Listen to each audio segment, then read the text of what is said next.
আমাদের জন্য guide book করেছেন এবং আখিরি নবী নূর নবী দয়াল নবী হাবিবুল্লাহ উম্মত উম্মতি করে আল্লাহ আমাদেরকে পাঠিয়েছেন। তাই আল্লাহ শুকরিয়া আদায় করে বলি আলহামদুলিল্লাহ। আমার আব্বা ভাইরা, জলসা মাহফিলের অভাব নেই আলহামদুলিল্লাহ। প্রচুর মাহফিল, ওয়াজের মাহফিল হয়ে থাকে। আল্লাহ আমাদেরকে বসার তৌফিক দেয়, শুকরিয়া আল্লাহ।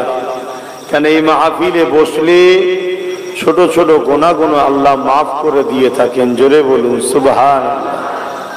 আমাদের সাথে আমাদের বাচ্চারা বসে, তারা ছোটবেলা থেকে দ্বীন ইসলামের আদর্শ শিখছে।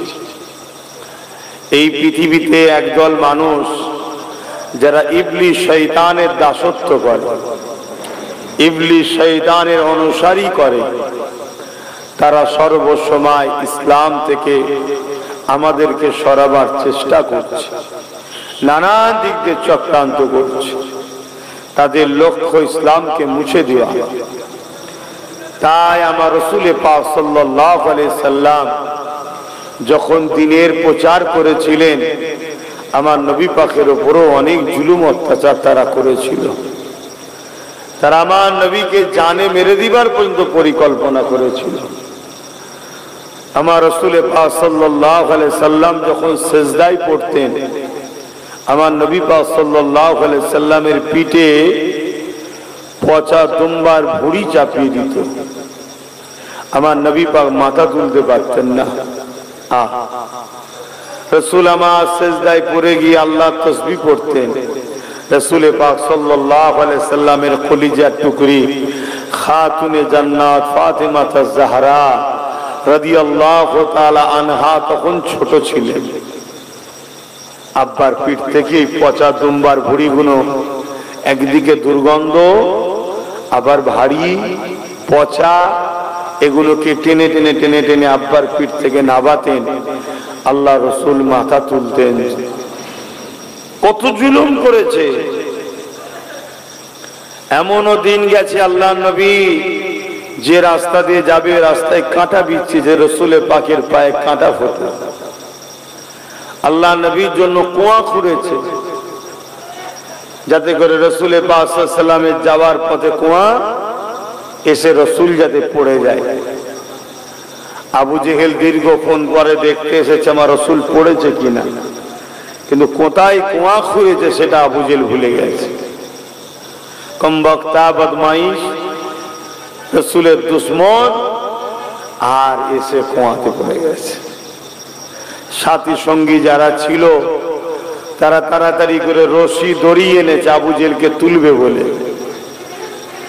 আর রশি যতই দেয় সেই সামান্য কম পড়ে যায়।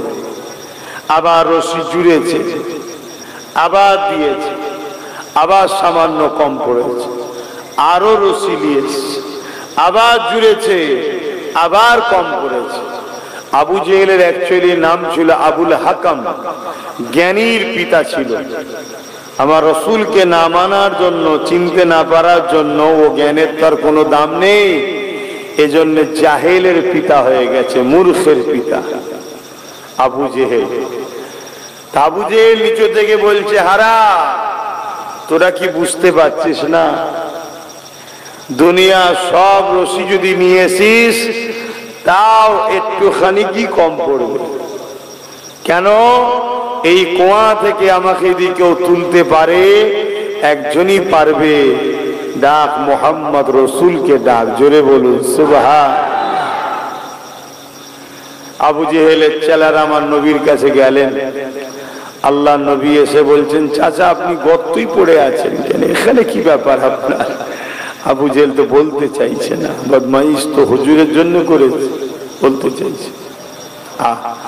যেমন আজকে আমার দেশে এসআইআর দ্বারা ফাঁসাতে চাইছে আমাদের ঘরে। যারা কবর খুঁড়ছিল তারাই এখন বেশি ফেসে গেছে, খবর পেয়েছি, শুনছেন তো নাকি? কিন্তু ওদের হাতে চাবি কাঠি, তো ওরা গায়ে জুয়ারি করবে, কিন্তু ঘাবড়াবার কিছু নেই। আল্লাহ চোখ কানটা খুলে রাখবে, চোখ কানটা খুলে রাখবে আর খারাপ লিও না। একটু বক্তব্যগুলো নওশাদের শুনবে, যে লাইনগুলো বলে সেই লাইনে কাজটা করবে, সব ঠিক হয়ে যাবে। আমি তোমাদের পীরের আওলাদ বলে যাচ্ছি, চোখ কানটা একটু খুলে রাখবে। কাগজ দিয়েছে আর কাগজ যেন লিয়ে না চলে যায়, একটা স্টাম্প মেরে যেন জমা দেয়। এটা কেউ প্রচার করছে যে স্টাম্প মেরে একটা নিজের কাছে রিসিভ রাখবে, কেউ প্রচার করছে কি? দুটো ফর্ম দিচ্ছে, নিয়ে চলে যাচ্ছে, তাহলে কি হবে তখন? আর তোমার কাছে যদি না থাকে কি হবে? এই জন্য বললাম একটু চোখ কান খুলে রাখবে। তো যাক, আবু জেহেল ওই সময় আমার রাসূল পাককে বলছেন, ভাইপো মুহাম্মদ, তুমি যদি আমায় তোলো আমি কলেমা পড়ে নেব, আমি কলেমা পড়ে নেব। আল্লাহ নবী হাত বাড়ালো, আবু জেহেল হাত পেয়ে গেল। জোরে বলুন সুবহান। আল্লাহ জমিনকে বললেন ওপর দিকে তুলে দে, ওপর দিকে উঠে গেল। আমার রাসূল পাক সাল্লাল্লাহু আলাইহি ওয়াসাল্লাম হাত বাড়ালে আবু জেহেল হাত পেয়ে গেল। তো ভাইরা আমার, কত দিক দিয়ে আমার নবীকে কষ্ট দিয়েছে। আল্লাহ নবী মক্কার মানুষকে যখন দিনের মেসেজ দিচ্ছে, বাবারা তোমরা এক আল্লাহকে মেনে নাও, বাবারা তোমরা হাতে তৈরি করা লাত উজ্জা হুবলের উপাসনা করো না, তোমরা তোমাদের রব, তোমাদের স্রষ্টা আল্লাহকে মেনে নাও। এই সময় মক্কার জালিমেরা তারা আমার রাসূলুল্লাহকে মানতে চাইনি, উপরন্তু আল্লাহ নবীকে নানান দিক দিয়ে কষ্ট দিতে লেগেছে। একদিন কাবা শরীফের সামনে আল্লাহ রাসূল ইসলাম নাই, তাওহীদ কলেমার প্রচার করছে। আবু জেহেল এসে আমার নবী পাকের গায়ে হাত পর্যন্ত তুলে দিল। নাউজুবিল্লাহ বলেন। আল্লাহু আকবার। যাকে না বানালে কুল কায়নাত বানাতো না, সেই নবী পাকের গায়ে হাত তুলে দিয়েছে। তাহলে হক কথা বললে যদি গায়ে হাত কেউ তোলে, এতে দুঃখ পাওয়ার তো কিছু নেই। আমার রাসূলুল্লাহর গায়ে হাত উঠে গেছে। এ নওজওয়ানেরা, আল্লাহ নবী মনে দুঃখে কষ্টে, নবী আমার চোখের পানি ফেলতে ফেলতে হুজরা মোবারকে চলে আসলেন। আমার রাসূলুল্লাহ কাঁদতে লেগেছে। আমার আল্লাহ আওয়াজ দিয়ে দিলে, আমার হাবিব আপনি কাঁদবেন না, আপনি একবার বলুন এদেরকে নিস্তেনাবুদ করে দেব। আমার রাসূলুল্লাহ বলতে লাগলে, ও রব্বি আল্লাহ পাক, এরা আমাকে মেরেছে, থেকে বড় দুঃখ এরা আপনাকে কেন চিনতে পারছে না, এরা আপনাকে কেন মানে না, আপনি এদেরকে বানিয়েছেন। আমার আল্লাহ বললেন, হাবিব কেউ আমাকে মানুষ চায় না মানো, এতে আমি আল্লাহ আমার কোনো ক্ষতি হবে না। আমার হাবিব তামাম পৃথিবী মানুষ যদি আমাকে নাও মানে, আপনি তো আমাকে মানেন। অবশ্যই আমার রাসূলুল্লাহ বলতে লাগলেন, আশহাদু আল্লা ইলাহা ইল্লাল্লাহ, আল্লাহ পাক আমি সাক্ষী দিচ্ছি আপনি ছাড়া কোনো ইলাহ নাই। সঙ্গে সঙ্গে আমার আল্লাহ বললে, আমার হাবিব তামাম পৃথিবী মানুষ যদি আপনাকে নাও মানে, আমি আল্লাহ সাক্ষী দিচ্ছি ও আশহাদু আন্না মুহাম্মাদান আবদুহু ওয়া রাসূলুহু, আপনি আমার বান্দা ও রাসূল মুহাম্মদ। কে মানবে না মানবে এতে আপনারও কিছু যায় আসে না, আমারও কিছু যায় আসে না। কিন্তু রাসূল আমাদেরকে এত ভালোবাসে, পরের দিন আল্লাহ নবী আবার বেরিয়েছে, কিন্তু কেউ মানতে চাইছে না। আসার সময় যখন ফিরে আসছে মনে দুঃখ করে, হযরতে আবু বকর সিদ্দিকীর সঙ্গে দেখা হয়েছে। তখন শুধু আবু বকর ছিল। আল্লাহ নবী, নূর নবী, দয়া নবী সঙ্গে দেখা হয়েছে। আল্লাহ নবী বলছে, আবু বকর, কেউ তো আমার কথা শুনছে না, আপনি কি আমার কথা শুনবেন? হযরত আবু বকর সিদ্দিক জিজ্ঞেস করছে, হুজুর আপনি কি বলছেন? আল্লাহ নবী বললেন, লা ইলাহা ইল্লাল্লাহ আনা মুহাম্মদ রাসূলুল্লাহ, अल्लाह के सिवा दूसरा कोई माबूद नहीं, मैं मोहम्मद अल्लाह के रसूल हूं। এটা মানবে? হযরত আবু বকর সিদ্দিক এই কথাটা শোনার সাথে সাথে কোনো প্রশ্ন না করে, কোন রকম কোনো কিছু জিজ্ঞাসা না করে হযরত আবু বকর সিদ্দিক বলতে লাগলেন, ইয়া রাসূলুল্লাহ, হাবিবাল্লাহ, এই প্রচারের তো আমি অপেক্ষায় ছিলাম, কবে আপনি প্রচারটা করবে? আমি আপনার হাতে হাত দিয়ে ঈমানের কলেমা পড়ে নেব। আল্লাহ নবী বললেন, এ আবু বকর, কি করে তুমি জানলে? হযরত আবু বকর বলেছিলেন, ইয়া রাসূলুল্লাহ, হাবিবাল্লাহ, আপনি যখন চাচা আবু তালেবের সাথে এমন করে মিশরিয়ার দিকে ব্যবসায় যাচ্ছিলেন, রাস্তায় এক ধর্মগুরু খ্রিস্টান পাদ্রী মেহমানের দাওয়াত দিয়ে আপনাকে পার্সোনাল ঘরে কথা বলছিল, আপনাকে জিজ্ঞাসা করেছিল, এ মুহাম্মদ, আপনার পিঠটা কি একটু জুব্বাটা তুলে দেখাবে? ওই সময় আপনি তাকে বলেছিলেন, আপনি কি দেখতে চাইছেন? ওই ইহুদ খ্রিস্টান ধর্ম পণ্ডিতটা বলেছিল, আপনার মধ্যে আখেরি নবী বৈশিষ্ট্য পাচ্ছে, আমি একটু দেখতে চাই মোহরে নবুয়তটা। ইয়া রাসূলুল্লাহ, হাবিবাল্লাহ, ওই সময় আপনি তাকে বলেছিলেন, আপনি যেটা দেখতে চাইছেন ওটা আমার কাছে রয়েছে, অর্থাৎ আমি আখেরি নবী। ওই সময় সেই খ্রিস্টান পাদ্রী আপনার চাচাকে বলেছিল, এনাকে মক্কায় নিয়ে চলে যান, না ইহুদিরা দেখলে কতল শহীদ করে দেবে। ইয়া রাসূলুল্লাহ, হাবিবাল্লাহ, ওই দিন থেকে আমি আবু বকর অপেক্ষায় রয়েছে, কবে আপনি একবার এলান করবেন আর আমি আপনার হাতে হাত দিয়ে ঈমানের কলেমা পড়ে নেব।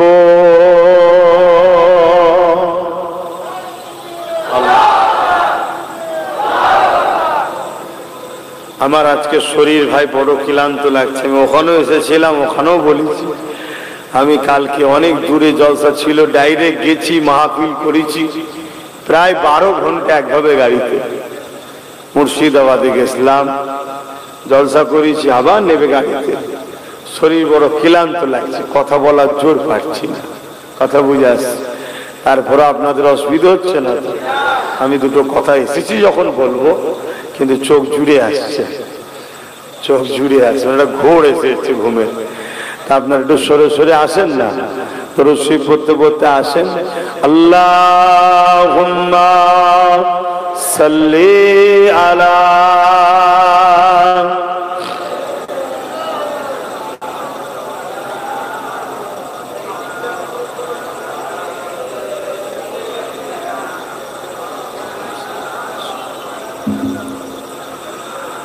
रातें भी मदीने की,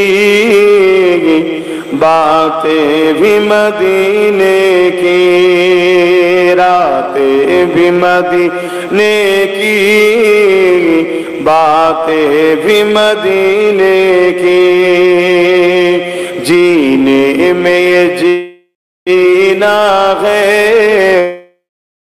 क्या बात है जीने की। अरसा हुआ तैबा की जिस गलियों से गुजरे, अरसा हुआ तैबा की जिस गलियों से गुजरे, इस वक्त भी गलियों से खुशबू है पसीने की, रातें भी मदीने की, बातें भी मदीने की, जीने में जीना है, क्या बात है जीने की। तारीफ के लायक जब अल्फाज नहीं निकलते, तारीफ के लायक जब अल्फाज नहीं निकले, तारीफ करे कोई किस तरह मदीने की, तारीफ करे कोई किस तरह मदीने की। रातें भी मदीने की, बातें भी मदीने की, जीने में जीना है, क्या बात है जीने की। वो अपने निगाहों से दीवाना बनाते हैं। आरो जोरे बोलो।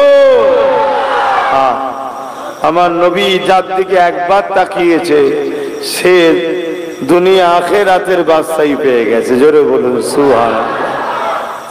আমার নবীর নিগার এত আল্লাহ নিয়ামত করেছে, যার দিকে তাকিয়েছে সে দিवाना হয়ে গেছে। ও अपने निगाहों से दीवाना बनाते हैं, ओ अपने निगाहों से मस्ताना बनाते हैं, ज़हमत भी नहीं देते मैं खार को पीने की, रातें भी मदीने की, बातें भी मदीने की, जीने में जीना है, क्या बात है जीने की। अल्लाहुम्मा सल्ली अला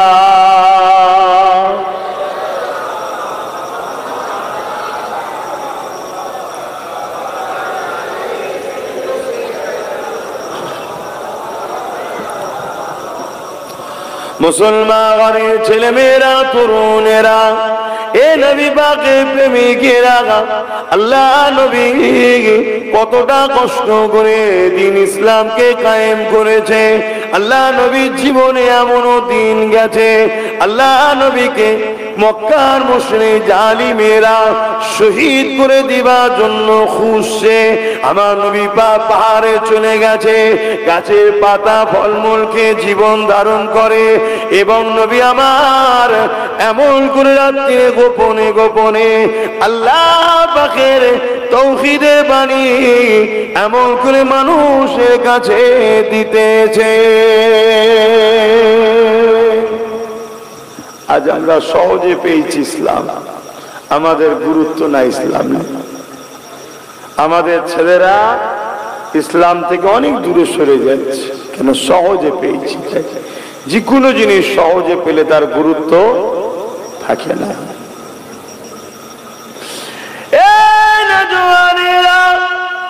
আল্লাহ নবী নবী নবী এমনও দিন গেছে নবী আমার তায়েফের জমিন ইসলামের জন্য গেছে, তায়েফের মানুষকে বোঝাতে নবী আমার গেছে। তায়েফের মানুষের আগে থেকে মক্কার মুশরিকেরা তায়েফের মানুষকে জানিয়ে দিয়েছে মুহাম্মদ রাসূলুল্লাহ যেতেছে। যা বলে ঠিকই বলে, কিন্তু মুহাম্মদ রাসূলের কথা যদি মেনে নেওয়া হয় এ তায়েফের সরদারেরা, তাহলে তোমাদের নেতৃত্ব কিন্তু চলে যাবে। কেন? মুহাম্মদ রাসূল গরিবের পক্ষে কথা বলে, ইনসাফের পক্ষে কথা বলে, মানবতার পক্ষে কথা বলে, ইনসানিয়াতের পক্ষে কথা বলে, খোদার্তদেরকে খানা দিবার কথা বলে, জুলুম মিটাবার কথা বলে, অন্যায় মিটাবার কথা বলে, ন্যায় প্রতিষ্ঠিত করার কথা বলে। এ তাইফের সরদারেরা যদি মুহাম্মদকে না রুখো তাহলে তোমাদের কিন্তু মানুষগুলো মুহাম্মদ রাসূলের দিকে চলে যাবে। চলে গেলে তোমাদের রাজত্ব চলে যাবে। আল্লাহ নবী নবী আমার যখন তায়েফের দিকে যেতে লেগেছে, তায়েফের মানুষেরা ওই সময় ছোট ছোট বাচ্চাদের হাতে পাথর তুলে দিয়েছে। আল্লাহ নবীকে দূর থেকে দেখিয়ে দেয়, ওই যে ব্যক্তিটা এসছে ওটা একটা পাগল। নাউযুবিল্লাহ বলেন। আমার রাসূলকে কি না শুনতে হয়েছে। আমাদেরকে সামান্য কিছু বললে আমাদের মন খারাপ হয়ে যায়। রাসূল আমার কত কষ্ট করেছে। বাচ্চাদের এখানে বলে দিল, যাও পাগলের সঙ্গে যে ব্যবহার করতে হয় করো।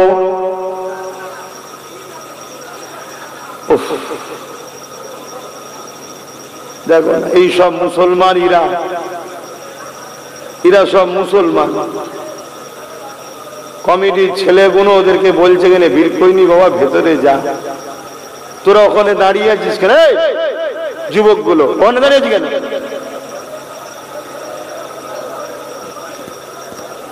ভালো না লাগে, দূর হয়ে যাবে।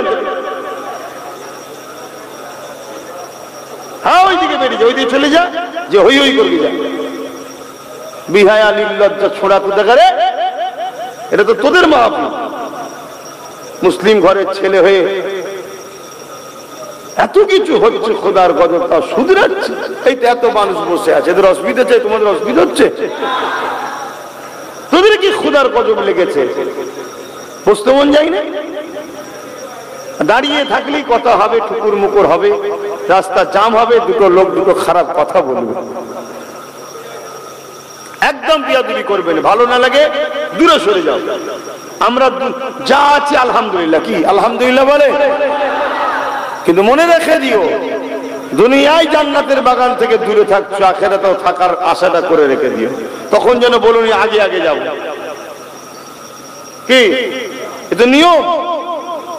এখানে সব জিনিসের আগে প্রথম ঘরের মাঠে ট্রেনিং দিতে হয়, তারপরে তুমি ন্যাশনাল খেলতে হয়।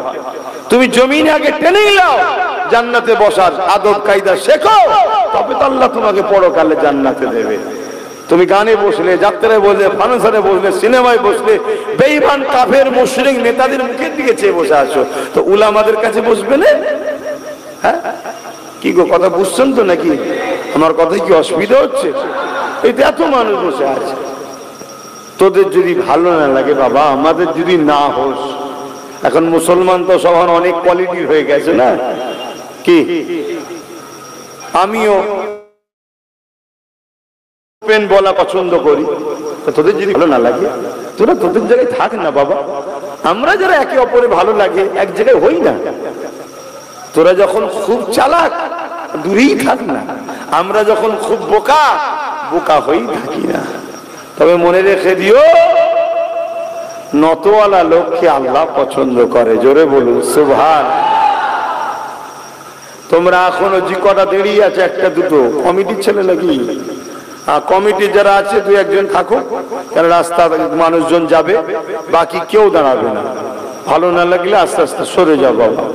এই বীজখানে ডিস্টার্ব হলে ওয়াজের এমনি ওয়াজ করতে আজকে ঠিক এনার্জি লাগছে না। সবকিছু তো একটা শরীরের সাথ দেওয়া দরকার না। সেই জায়গায় আবার তোমরা যদি বীজখানে টোকো, বীজখানে ডিস্টার্ব করে দাও, তাহলে তো আরো গেল। আল্লাহ নবী তায়েফের বুকে যাচ্ছে, আর বাচ্চাগুলো রাসূলের পাক সাল্লাল্লাহু আলাইহি ওয়াসাল্লামকে পাথরে ছুঁড়ে ছুঁড়ে মারছে। হাই হাই মুসলমান, তোদের দিলে একটু ব্যথা হয়নি? হ্যাঁ, যেমন নবী কত কষ্ট করেছে ইসলামের জন্য। আল্লাহ পাক এমনি বলেনি যে নবী পাক সাল্লাল্লাহু আলাইহি সাল্লাম মুমিনদের জানের থেকেও কাছে। জোরে বলুন সুবহানাল্লাহ।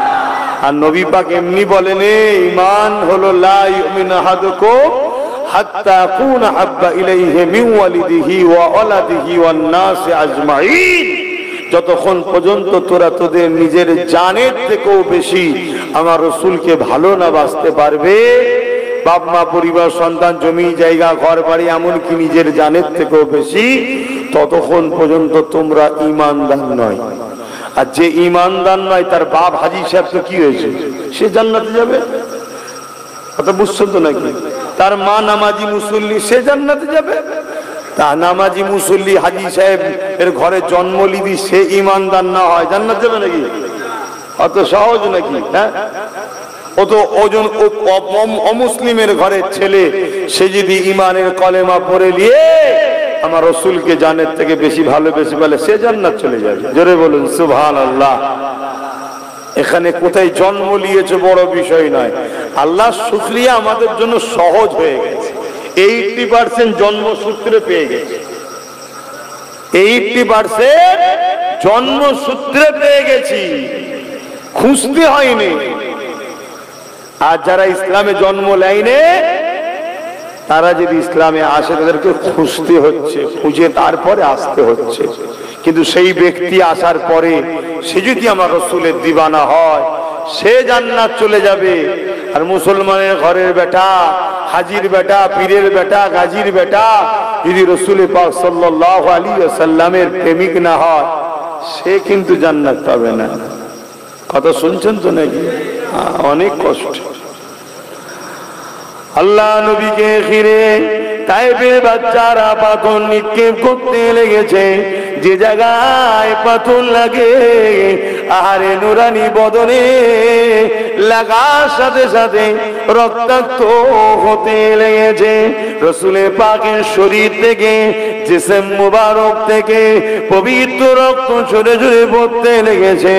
এ যুবকেরা, ওই রক্ত বেরিয়ে বেরিয়ে রসুল পাকের জুতা মুবারকে পর্যন্ত পৌঁছে যাচ্ছে, জামা ভিজে যেতে লেগেছে। এ যুবকেরা, এমন সময়তে আল্লাহ নবী অজ্ঞান চৈতন্য হয়ে তাইফের জমিনে নবী আমার পড়ে গেলেন। একটু ভাবো গো যুবক, একটু ভাবেন বাপ মায়েরা কত কষ্ট করেছে নবী আমার, অথচ আল্লাহ বলেছে হাবিব আপনি সত্যের মেসেজ প্রচার করে দেন, কে নেবে না নেবে আমি আল্লাহ তার থেকে বুঝে নেব। হাবিব আপনি বেশি কষ্ট করবেন না। আমার নবীকে আল্লাহ বেশি কষ্ট করতে বলেনি, নবী করছে কেন? আমার উম্মত, যদি আমি এদেরকে ইসলাম না দিই, এদের জন্য কষ্ট দিয়ে না করি, এসব বরবাদ জাহান্নামী হয়ে যাবে। এজন্য রসুল কষ্ট করছে।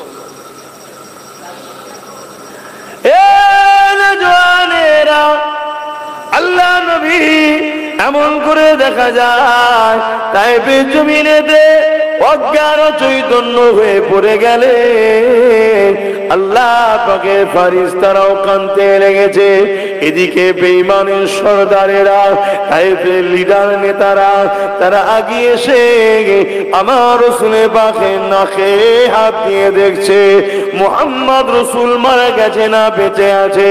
তারা এসে মনে করেছে আল্লাহ নবী ইন্তেকাল হয়ে গেছে। বেঈমানেরা এই অবস্থা তো রাসূলুল্লাহর উপরে লাঠির আঘাত করতে লেগেছে। এ যুবকেরা, আমার নবী পাক কতটা কষ্ট করেছে শোনো। তোমাকে আমাকে ইনসাফ চিনাবে বলে, তোমাকে আমাকে নাই দেবে বলে, তোমাকে আমাকে বাঁচাবে বলে নারীদের ঘরে জেন্ত জেন্ত পুঁতে দিত, নারীদের অধিকার দেবে বলে এতিমদের ঘরে মানুষ মেরে দিত, এতিমদেরকে বাঁচাবে বলে এই জমিন ও আখিরাতে বাঁচাবার জন্য আল্লাহ নবী কত কষ্ট করেছে। আজকে মুসলমান ঘরের ছেলে হয়ে সেই নবীর মাহফিলে বসতে যদি তোমাদেরকে বারবার মনে হয়, বলতে হয় এই মুসলমানের উপরে লানত হওয়াই দরকার আছে। কথা বুঝছেন তো নাকি? তাদের উপরে লানত হওয়াই দরকার যে তোরা কত নিকৃষ্ট হলি। হ্যাঁ আব্বা বলবেন আমার কথা কি করা হচ্ছে নাকি? তোরা কত নিকৃষ্ট হয়ে গেলি। আল্লাহ কোরআনে এমনি বলেনে, আল্লাহ কোরআনে এমনি ঘোষণা করেনে যে মানুষের মধ্যে এমন মানুষ আছে যারা চতুষ্পদ জন্তুর থেকেও নিকৃষ্ট। আল্লাহ এমনি বলেন, যাদের কান থাকতেও এরা কালা, চোখ থাকতো কানা, মুখ থাকতো বুবা, পা থাকতো হকের পক্ষে চলতে চাইলে। আল্লাহ এমনি বলেন, এই জন্যই বলেছে। এ নওজওয়ানেরা, নবী আমার অজ্ঞানে তাইফে জমিনে রয়েছে, এমন সময় ফেরেশতারা আল্লাহ পাকের কাছে আরজু করতে লেগেছে, ও রব্বি আল্লাহ পাক, আপনার হাবিবের উপরে এত জুলুম হচ্ছে আল্লাহ, আল্লাহ পাক আপনি খামোশ কেন আল্লাহ? আপনি তো আপনার হাবিবকে সব থেকে বেশি ভালোবাসে, আল্লাহ পাক আপনি খামোশ কেন আল্লাহ? আল্লাহ আপনি তায়েফবাসীকে মেরে দেন আল্লাহ, আল্লাহ আপনি আযাব দেন, ওদেরকে শেষ করে দেন। আমার আল্লাহ পাক জিবরাইলকে ডাক দিলে, এ জিবরাইল, দুনিয়া জমিনে যাও, পাহাড় চালক ফেরেশতাকে সাথে করে নিয়ে যাও, যে আমার হাবিবকে সালাম দেবে, আমার হাবিবকে সালাম দিবার পর আমার হাবিবকে বলবে, আল্লাহ পাক পাহাড় চালক ফেরেশতা পাঠিয়েছে, যদি আপনি একবার ইজাজত দেন, দুই পাহাড়কে এক জায়গায় করে তায়েফবাসীকে বিচখানে চেপে মেরে দেওয়া হবে, নয় পাহাড়কে শূন্যে তুলে নিয়ে তায়েফবাসীর উপরে চাপিয়ে দিয়ে মেরে দেওয়া হবে। আমার হাবিবকে একবার জিজ্ঞাসা করো, এ জিবরাইল আমি ইজাজত দিয়ে দিলাম, যাও চলে যাও।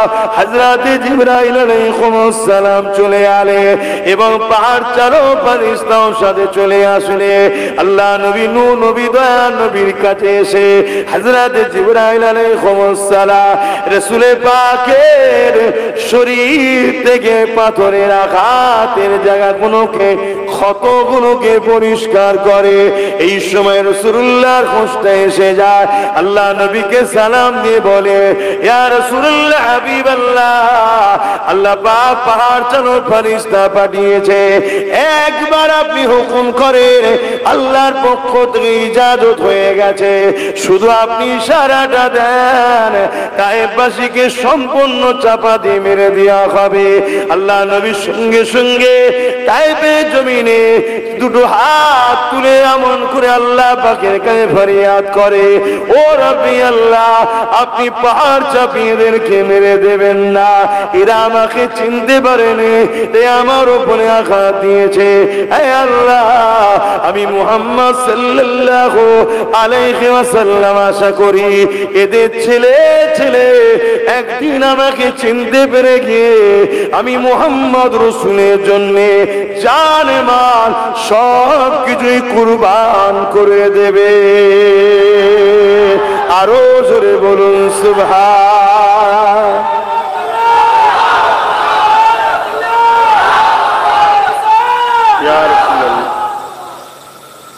আল্লাহ পাক আওয়াজ দিচ্ছে, জিবরাইল, আমার হাবিবকে আমি যা ভালোবাসি কেউ অতটা ভালোবাসতে পারবেও না। আর আমার হাবিব, কুল কায়নাত একদিকে রাখো, আমার হাবিবকে একদিকে রাখো, আমি আল্লাহ আমার হাবিবকে সবকিছুর আগে বেশি ভালোবাসি। জোরে বলুন সুবহানাল্লাহ। তারপরও কেন মারিনি জিবরাইল বুঝতে পারছো? আমি যদি মারি আমার হাবিব কষ্ট পাবে, আমি হাবিবের কষ্ট দেব না বলেই আজকে তাদেরকে মেরে দিইনি, নচেত এদেরকে আমি কবেই মেরে দিতাম।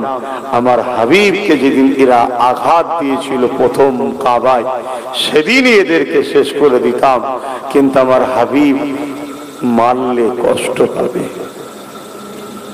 এ ভাইরা, আজও আমাদেরকে আল্লাহ মেরে দিত। আমরা আজ যা করছি, আল্লাহ আমাদেরকে কবে দুনিয়া ধ্বংস করে দিত। আজও যে দুনিয়া ধ্বংস করেনি, আল্লাহ আজও আমাদের উপরে যে আযাব দেয়নি, এটাও মুহাম্মদ রাসূলের সাদকায়। জোরে বলুন সুবহানাল্লাহ। আমার নবী পাক কষ্ট পাবে, তাই আমার নবীর কাছে আল্লাহ ওয়াদা করেছে। আল্লাহ নবী একদিন কাবা শরীফ তওয়াফ করছিলেন।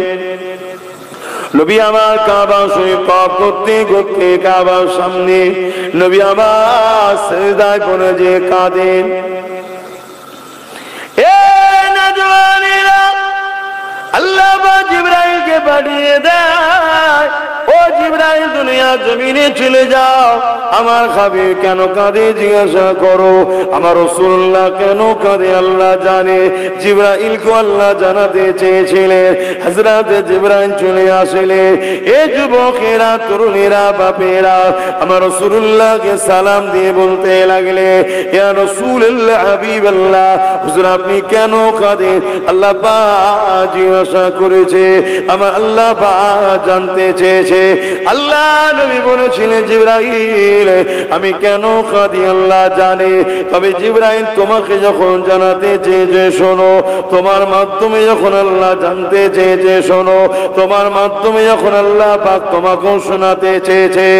এ জিবরাইল আমি যখনই কেঁদেছি ওই কান্নাটা আমার গুনাহগার উম্মত উম্মতীদের জন্য কেঁদেছি। এ জিবরাইল রে, আমার জীবনে এমনও দিন গেছে, আমার সংসারে এমনও দিন গেছে জিবরাইল তার জন্য কখনো আমি কাঁদি না। আমি যখনই কেঁদেছি আমার উম্মত উম্মতির জন্য কেঁদেছি। আজ কাবা শরীফ তওয়াফ করতে করতে মনে পড়ে যায় অন্য অন্য নবীর উম্মত উম্মতিরা তাদের নবীর কথা অমান্য করার দরুন আল্লাহ পাক তাদের উপরে আযাব দিয়ে গজব দিয়ে শেষ করে দিয়েছে। যেমন আদ জাতিকে শেষ করে দিয়েছে, সামুদ জাতিকে শেষ করে দিয়েছে। এ জিবরাইল রে, আমার উম্মত উম্মতিরা আমি রাসূলুল্লাহ আমার কথা ঠিক মতো শুনবে না, আল্লাহ পাক যদি নারাজ হয়ে যায় তাদের উপরে আযাব গজব দিয়ে তাদেরকে শেষ করে দেয়। এই জন্য আমি রাসূলুল্লাহ কাঁদতেছি, আল্লাহ যেন আমার উম্মত উম্মতির উপরে আযাব গজব দিয়ে তাদেরকে শেষ না করে দেয়। আল্লাহ নবী আমাদেরকে কত ভালোবাসেন, কত স্মরণ করে। দেখো, আদ জাতিকে শেষ করে দিয়েছে, সামুদ জাতিকে শেষ করে দিয়েছে, লূত নবী উম্মতদের আল্লাহ পাথর বানিয়ে দিয়েছে। আজও গেলে সেই এলাকাতে দেখা যায় সব মানুষগুলো পাথর হয়ে দাঁড়িয়ে আছে। কথা বুঝে আসছে? আল্লাহ পাক এত ভয়ানক ভয়ানক আযাব দিয়ে উম্মত এক একটা নবীর উম্মতকে পুরো শেষ করে দিয়েছে। আজ আমরা কি করতে বাদ দিয়েছি?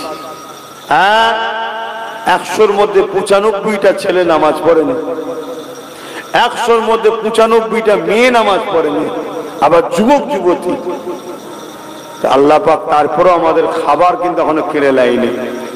তার মানে এমনটা নয় যে আল্লাহ আমাদের ছেড়ে দিয়েছে, শুধুমাত্র আমার নবীর খাতির আমাদেরকে আযাব দেয়নি আল্লাহ। নামাজ কাজা, রোজা কাজা এ তো হচ্ছে, গান যাত্রা ফাংশন সব চলছে। আবার অপর দিকে এর সাথে সাথে মুসলমানই এখন সব থেকে বড় ইসলামের দুশ্মন হয়ে দাঁড়িয়েছে। আমরা সেই সব শক্তিকে জিতাই যে সব শক্তি ইসলামকে মিটাতে চাইছে, আমরাই তো করছি। তাদের হয়ে লড়াই তো আমরা করি, তাদের হয়ে বুথ দখল তো আমরাই করি। যারা আমাদের লড়াই জিতে গিয়ে কে বোল্ডুজার দিয়ে মাদ্রাসা ভাঙে, কেউ মাদ্রাসার শিক্ষক বন্ধ করে দেয়, কে আবার বলে কোরআন শেষ হবে তা আমার উন্নতি শেষ হবে না। এসব জালিমদের ঘরে আমরাই তো জিতাই বারবার। কি ভুল বলছি নাকি?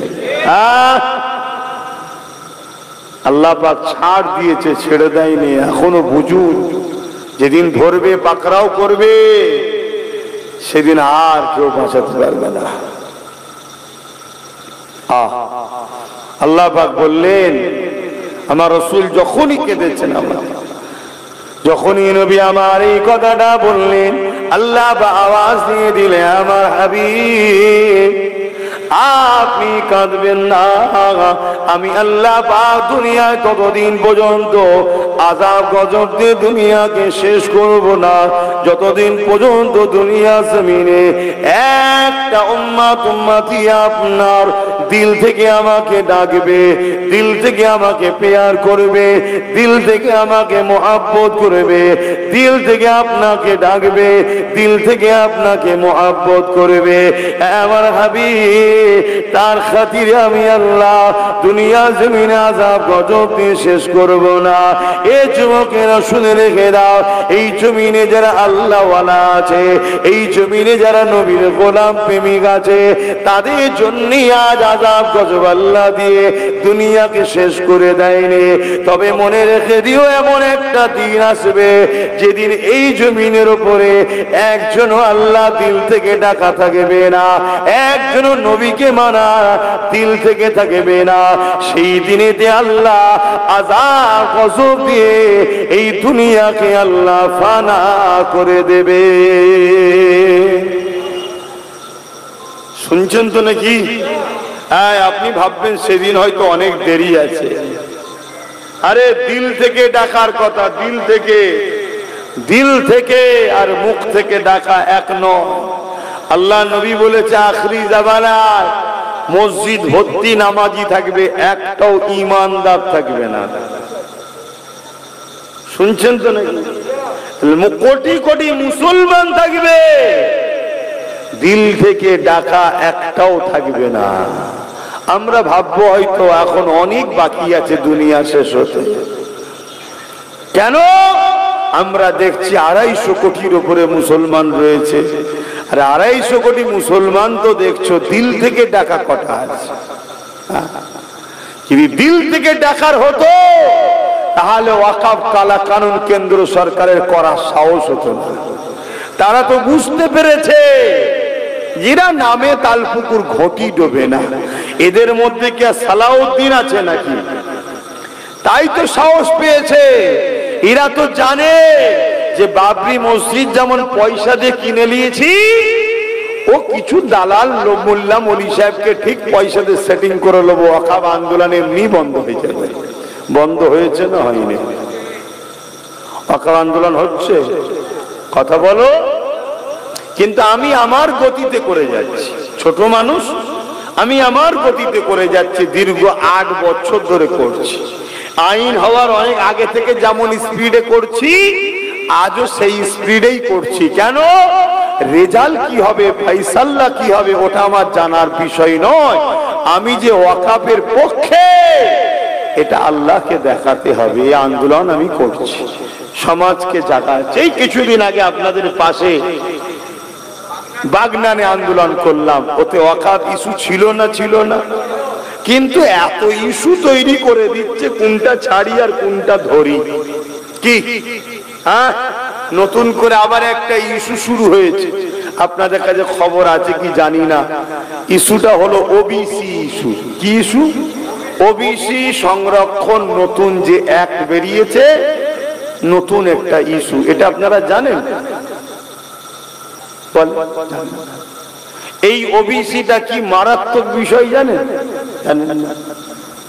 এরপরে আবার একটা আইন আসছে, ইউনিফর্ম সিভিল কোড, এক দেশ এক আইন। আপনি আপনার ধর্ম অনুযায়ী বিবাহ করতে পারবেন না, আপনি আপনার ধর্ম অনুযায়ী চলতে পারবেন না। আপনি যদি বলেন আমরা ছেড়ে দেবো নাকি, আপনি কি করতে পেরেছেন কবে বলেন তো দেখি? প্রথম তো আপনাকে আজ থেকে 5 বছর আগে বলেছিলাম যে প্রথমে তোমাদের নাগরিকত্ব কেড়ে ডিভোটার করবে, তারপরে তোমাদেরকে আস্তে আস্তে সাইজ করবে। আচ্ছা বলুন তো বাবা, একটা কুকুর যদি মারা যায় কেস হয়? খারাপ নেবেন না, বলুন কেস হয়? কেন কেস হয় না? ওর কাগজপত্র নেই, তাই ডিভোটার, যেটা বাংলায় বুঝবেন। কথা বুঝছেন না? বোঝেন না? তাহলে আমাকে আপনাকে যদি ওই লাইনে নিয়ে চলে যাই, মারলে মরলে আর কেস আছে? কথা কিছু বুঝছেন? সেই পরিকল্পনা হচ্ছে, সেই পরিকল্পনা হচ্ছে। তো কথা বুঝে আসছে? আপনাদের তো খবরই নাই যে কি হচ্ছে আপনাদের পিছনে। আর এইগুলো আব্বাস সিদ্দিকী একটু জানিয়ে দেয় বলে যারা আপনাদের মিটাতে চাই তারা আমার বিরুদ্ধে লেগে যায়। কথা বুঝে আসছে না? নাই? যদি এতই মুসলিম দরদি হও, আমি তো ওপেন দাওয়াত দিচ্ছি, আসো না একসাথে লড়ি। কি তুমি বলছো তুমি চুপ করে বসো, আমি তোমার হয়ে লড়ছি। আমি তোমাকে কি করে 100% বিশ্বাস করি বলো তো ভাই? তুমি যদি বিক্রি করে দাও আমাদের ঘরে, তাহলে একসাথে মিলে লড়লে অসুবিধা আছে? তাতে তুমি 70% নাও, আমি 30% নিই, কি অসুবিধা হচ্ছে? ঠিক আছে 80% নাও, আমি 20% নিই। না, পুরো 100%ই আমি নেবো। আচ্ছা বলুন তো ভাই, একটা বন্ধুর মোটরসাইকেলে উঠেছেন আপনি, মোটরসাইকেল চাপবো। মোটরসাইকেল চাপার বড় সব, নতুন নতুন সময় তখন। মোটরসাইকেলে করে নিয়ে যে বজলাল চক চৌমাথায় নেবিয়ে দিয়ে আর পালিয়ে গেছে। বলছে দাঁড়া আসছি, পকেটে পয়সা নাই, কি করতে হবে এবার? হেঁটে হেঁটে আসতে হবে তো নাকি? আর পয়সা থাকলে তা যে নেড়া হয় বেলতলায় যদি একবার বেল পরে আর কোনোদিন যাবে? কথা বলে। তা যার মুখে আমরা ইসলাম বিদ্বেষী স্লোগান পাচ্ছি, যে বারবার আমাদেরকে ঠকাচ্ছে, তার উপরে 100% বিশ্বাস করা যায় কি? এরপরেও যখন তুমি বলছো আমি তোমাদের বাঁচাতে চাই, যদি সত্যি হয় তা আমরা যাতে খুশি, সেটা তুই মানছিস না কেন? ঠিক না বেটি? আমরা চাই একসাথে পার্টনার হয়ে কাজ করি, ঠিক না বেটি? কর্মচারী বানাচ্ছিস কেন? একটু মালিকানা দে না, তাতে 10% শেয়ার থাক, 20% শেয়ার দে। কথা বুঝছেন তো নাকি? না, ও দেবো না, কর্মচারী হয়ে থাকো। আজকে আমি কর্মচারী তোমার দোকানে, ধরো কালকে তুমি আমায় বার করে দিতে পারো তো নাকি? হ্যাঁ জোরে বলো, তখন আমি কি করব? এই কিছু করার আছে? কিন্তু আমার চট দিয়ে ছিটে বেড়া ঘেরা একটা ছোট্ট চায়ের দোকান হোক, মুদিখানার হোক, পানের ঘুমটি হোক, কিন্তু আমি কর্মচারী নয়, আমি মালিক। আমাকে কেউ বার কোনোদিন করতে পারবে? এই এক দোকান থেকে 10 দোকান কষ্ট মেহনত চেষ্টা করলে আল্লাহ দয়াতে হতে পারে না? পারে না? আমার ছেলে এই 10 দোকানেরই মালিক হবে না? হবে না? আর আজকে যার দোকানে কর্মচারী, ছেলে কর্মচারী হবে কি পরের কথা, আমায় কাল বার করে দিতে পারে না? পারে না? তাহলে নিজেদের ভাবা দরকার আছে না? না, কথা বুঝে আসছে না? এতে যদি বলো যে ছোট ছোট না করে এক কাজ কর, একটা বড় শপিং মল করি, তো চলো 100টা দোকান হবে, 80টা তুমি নেবে, 20টা আমার থাক না, কিন্তু 100টাই তুমি নেবে আর খাটবো আমরা, এটা হতে পারে? এই দিকে আব্বাস সিদ্দিকী নেই।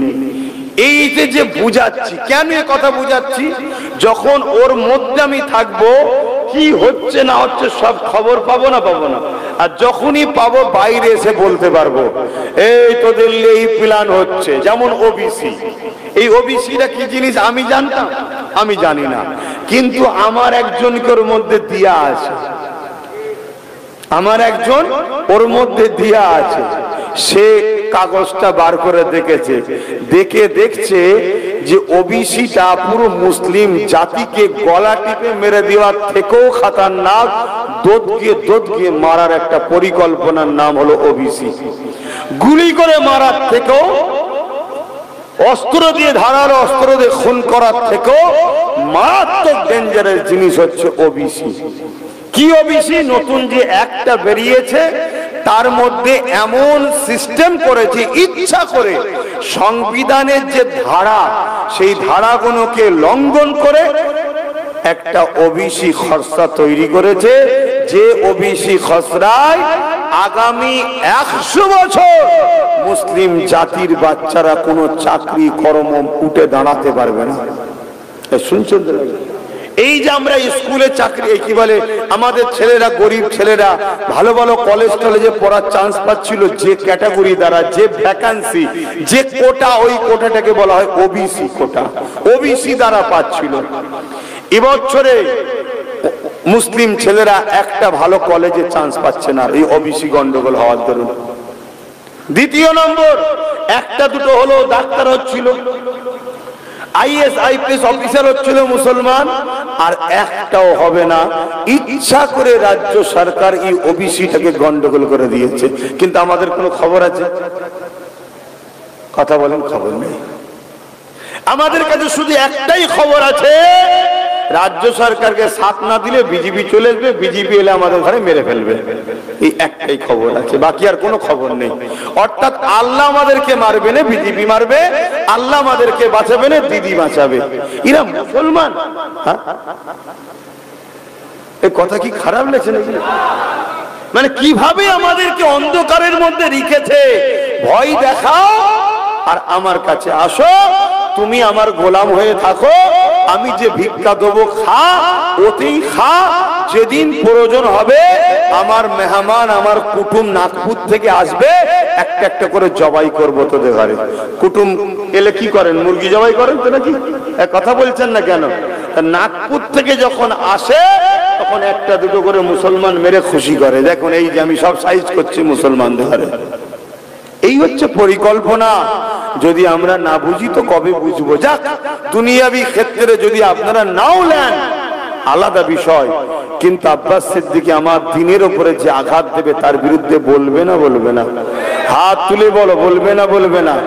হাত তুলে বলো, বলবে না বলবে না? আমি একা বলবো, তার বিরুদ্ধে আপনারা লড়াই করবেন না? জোরে বলুন, ক্ষমতা অনুযায়ী করবেন না করবেন না? হাত নাবান। আল্লাহ নবী বললেন, অন্যায় দেখলে হাত দিয়ে রোকো। আল্লাহ নবী বললেন, অন্যায় দেখলে হাত দিয়ে রোকো। যদি হাতে রুখতে না পারো মুখ দিয়ে প্রতিবাদ করো। যদি মুখে প্রতিবাদ করতে না পারো, রাসূল আমার বললেন ঘৃণা করে দূরে সরে যাও। ঘৃণা করে দূরে সরে যাওয়ার কথা বলে আল্লাহ নবী বললেন এটা হলো বড় দুর্বল ঈমানের লক্ষণ। কোনটা? ঘৃণা করে সরে যাওয়াটা কি দুর্বল ঈমানের লক্ষণ।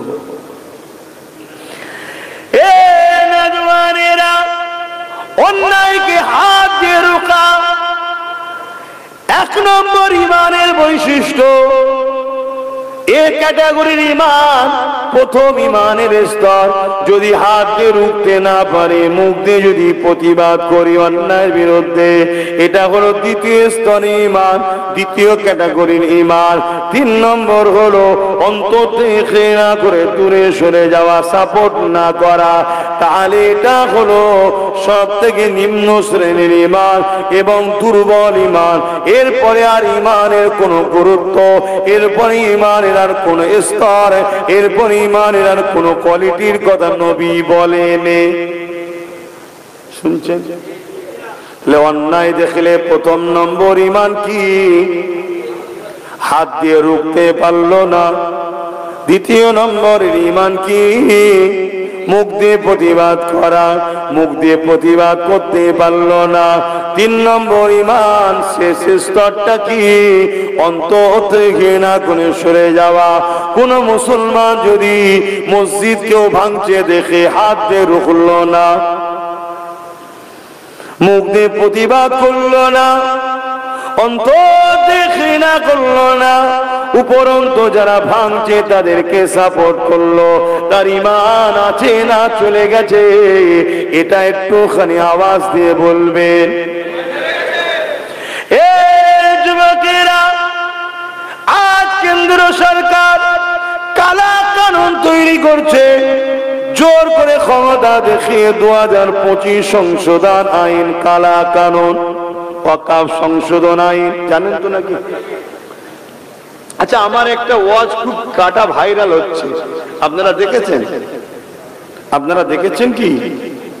এই যে টিএমসি কে ভোট দিয়ে হারাম বলেছে আব্বাস সিদ্দিকী, এ পেয়েছেন আপনারা? আসেনে? কে কে শুনেছেন একটু দেখি। আপনারা শুনেছেন? বাবা, এত লোক জেনে গেছে, তাহলে সমালোচনা হচ্ছে নাকি? হ্যাঁ, আপনারা বিরোধী করছেন নাকি? ভাইজান আব্বাস সিদ্দিকী ভুল বলেছে নাকি? কিন্তু আমি কিন্তু এইভাবে বলিনি, এর আগেও কথা আছে, পরেও কথা আছে, সেগুলোকে কেটে বাদ দিয়ে দিয়েছি।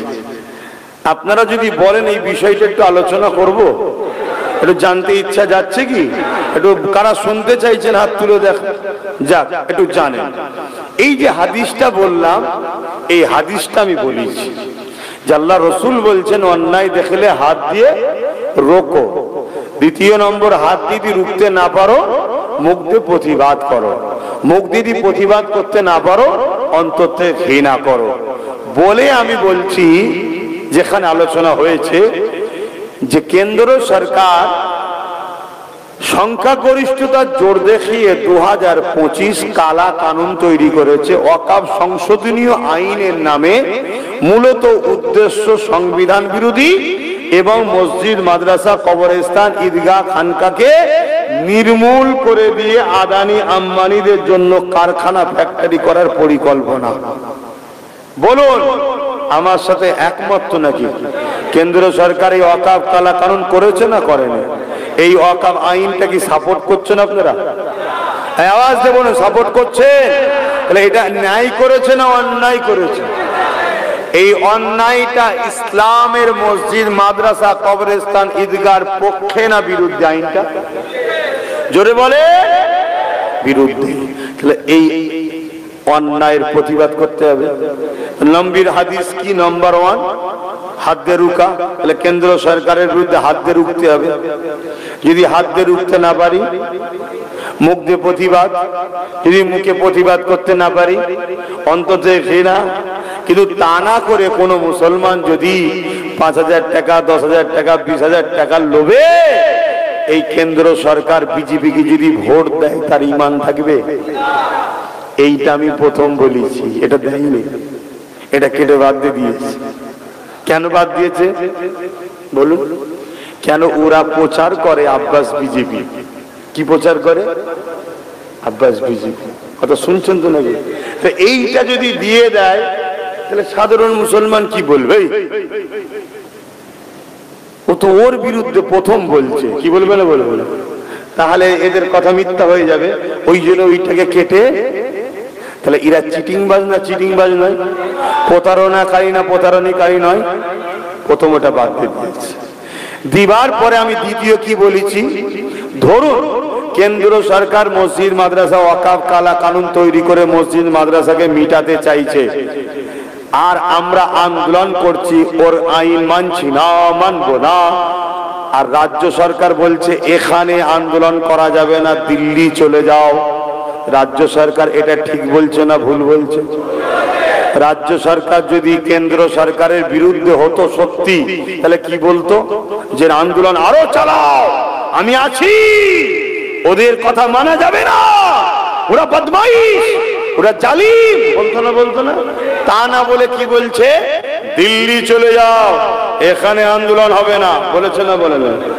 যদি করো সব থেকে বড় দুশ্মন। তার মানে মসজিদের হয়ে কথা বলবো, দুশ্মন হবে রাজ্য সরকার। কবরস্থানের হয়ে কথা বলবো বিজেপির বিরুদ্ধে, দুশ্মন হবে কে? সে নিজে বলেছে না বলেন? এটা ঠিক করছে না অন্যায় করছে? নবীর হাদিস অনুযায়ী অন্যায় দেখলে হাত দিয়ে রোখো। হাত দিয়ে রুখতে হবে না? হবে না? হাত দিয়ে রুখতে না পারি মুখ দিয়ে প্রতিবাদ, মুখ যদি প্রতিবাদ করতে না পারি অন্তর থেকে ঘৃণা করে সরতে হবে না? হবে না? যদি তা না করে কোনো মুসলমানের ছেলে এই টিএমসি কে ভোট দেয় তার ঈমান থাকবে? আমি এইটা বলেছি। এই শুনছেন না শোনেন না? দ্বিতীয় আমি বলেছি রাজ্য সরকার বলেছে আমার উন্নতি শেষ হবে না, কোরআন শেষ হয়ে যাবে, আমার উন্নতি শেষ হবে না, উন্নয়ন শেষ হবে না। এই কথাটা কি মানেন আপনারা? ঠিক বলেছে না ভুল বলেছে?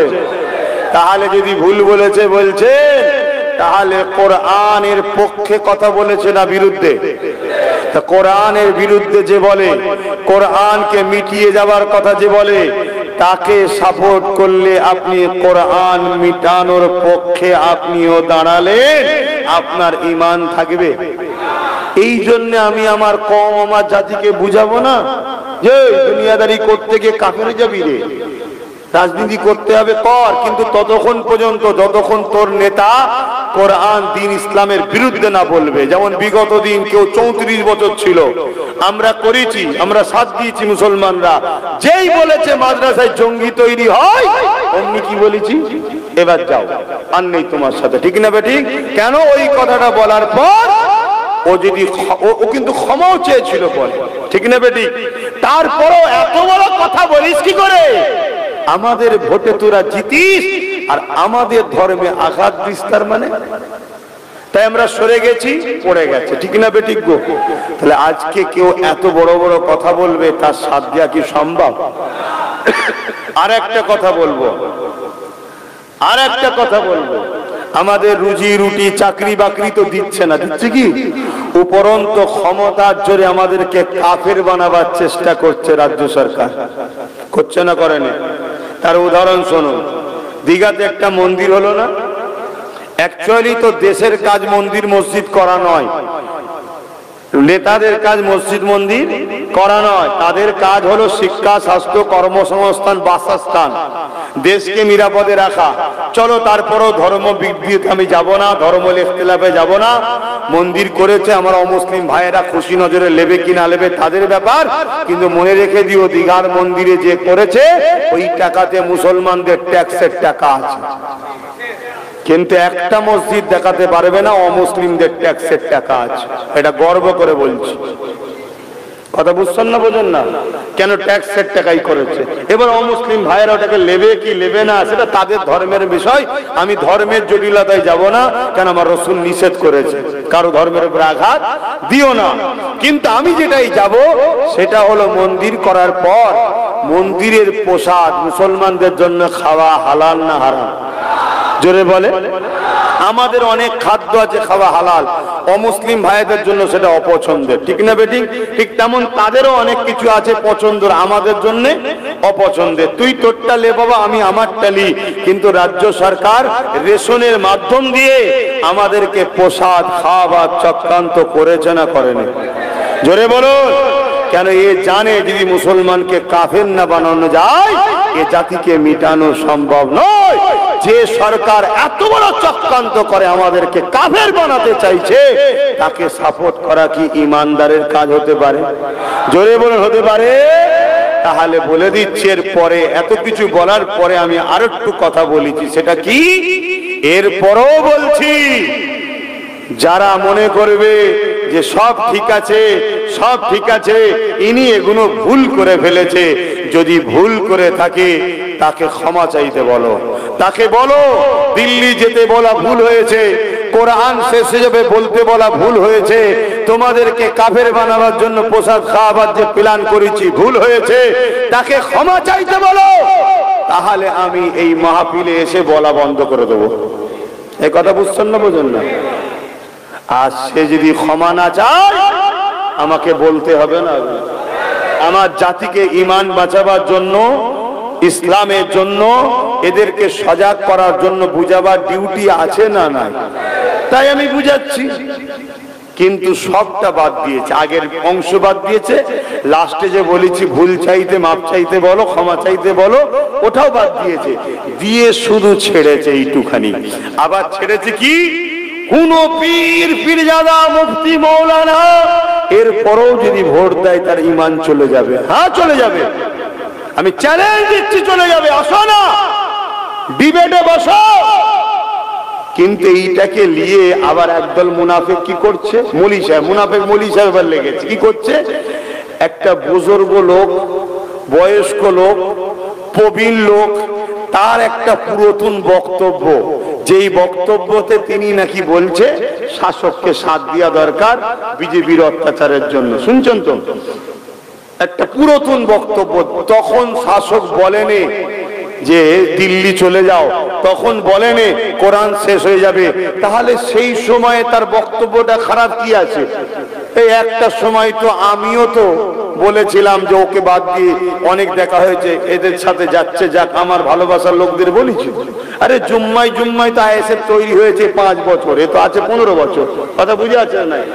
কিন্তু এর আসল মুখটা তো এখন বেরোচ্ছে, একে আর সাপোর্ট করা যাবে? জোরে বলুন, যাবে? কিন্তু যদি ক্ষমা চেয়ে নেয় ভিন্ন বিষয়, তখন আলাদা বিষয়। কথা মাথায় ঢুকছে না? ঢোকে না? এই কথাটা একজন ধর্মগুরু হিসাবে, ধর্মের প্রচারক হিসাবে আমার ধর্মের দুশ্মন চিনানো ধর্মের লোকেদের দরকার আছে না? না। কিন্তু সব কেটে মুনাফিকরা চক্রান্ত করছে। এআই করেছে আমার ফটোকে নিয়ে, আমার 20 সেকেন্ডের বক্তব্য ছাড়ছে, 20 সেকেন্ডের বক্তব্য ছাড়ছে। জানো সোশ্যাল মিডিয়ায় এমনও করা যায়, এখান থেকে হ্যাঁ লোবো, এখান থেকে বলো লোবো, এখান থেকে সাপোর্ট করবে বলো, সব এইভাবে জুড়ে দিয়ে একটা ছোট্ট 20 সেকেন্ডের বক্তব্য করা যায় না, যায় না? এগুলো পরিকল্পনা চলছে, খুব সাবধান হও। আল্লাহ আমাদেরকে বোঝার তৌফিক দিক, বলুন আল্লাহুম্মা আমিন। এখন আমি জানতে চাইছি, আমি কি কিছুই আলোচনা করে আপনাদের কষ্ট দিলাম? কাউকে কষ্ট দিয়েছি? আমি ছোট্ট আর একটা কথা বলবো, যখন আমার ইসলামের পিছনে লেগেছে, তাহলে কেন্দ্র সরকার ইসলামের বন্ধু না দুশমন? জোরে বলো। রাজ্য সরকার ইসলামের বন্ধু না দুশমন? ও হলো প্রকাশ্য দুশমন, এ হলো বন্ধু সেজে দুশমন। ভয়ানক কোনটা? আল্লাহ রসুল বলছে আমার বড় ভয় হয়। এবার নবীর কথায় চলে এলাম। আল্লাহ রসুল বলছে আমার বড় ভয় হয়। কি ভয় হয়? আমার উম্মতের ক্ষতি প্রকাশ্য দুশমনরা করতে পারবে না, মুনাফিকরা না করে দেয়। শুনছেন তো নাকি? এ হলো মুনাফিক। মুনাফিক যেমন আজও আমার কওমের সাথে গাদ্দারি করছে। কিরকম? আমার কওমকে গরম করছে, গরম, যাতে করে এসআইআর এর অফিসারদের সাথে আমরা ঝগড়া করে ফেলি। ঝগড়া করলে কি লস জানো? যে ঝগড়া করবে সে তো কেস খাবে। দ্বিতীয় নম্বর কথা, মুসলমানকে আরো বেশি করে টার্গেট করবে। 3 নম্বর কথা, ঝগড়া হলেই রাষ্ট্রপতি শাসন হবে। রাষ্ট্রপতি শাসন হলে দিল্লির মতো বিজেপি চলে আসবে। কথা বুঝছেন না? বোঝেন না? আর রাষ্ট্রপতি শাসন যদি না হয়, এরা হাজারো চেষ্টা করো, তোদের এই মেদিনীপুরের কমনালটা যতই চেষ্টা করো, এই বাংলায় বিজেপির কিচ্ছু নেই। শুনছেন না? শোনেন না? কারণ এই বাংলায় অন্য ধর্মের মানুষরাও তারা শান্তিকে পছন্দ করে। কথা মাথায় ঢুকছে? তাহলে আজকে প্ল্যান করছো না, করেনি? এদের দুজনের মধ্যে কত সেটিং দেখুন। একটা ছোট্ট কথা বলছি, এসআইআর হচ্ছে তো, হচ্ছে না? হয়নি? রাজ্য সরকার কি বলেছিল? আমি বেঁচে থাকতে এসআইআর হতে, মরে গেছে। জোরে বলুন। নতুন করে এখন কি বলছে? আমি বেঁচে থাকতে এনআরসি হতে, আবার ঘুরিয়ে দিয়েছে। দ্বিতীয় নম্বর কথা, এসআইআর করছে কারা?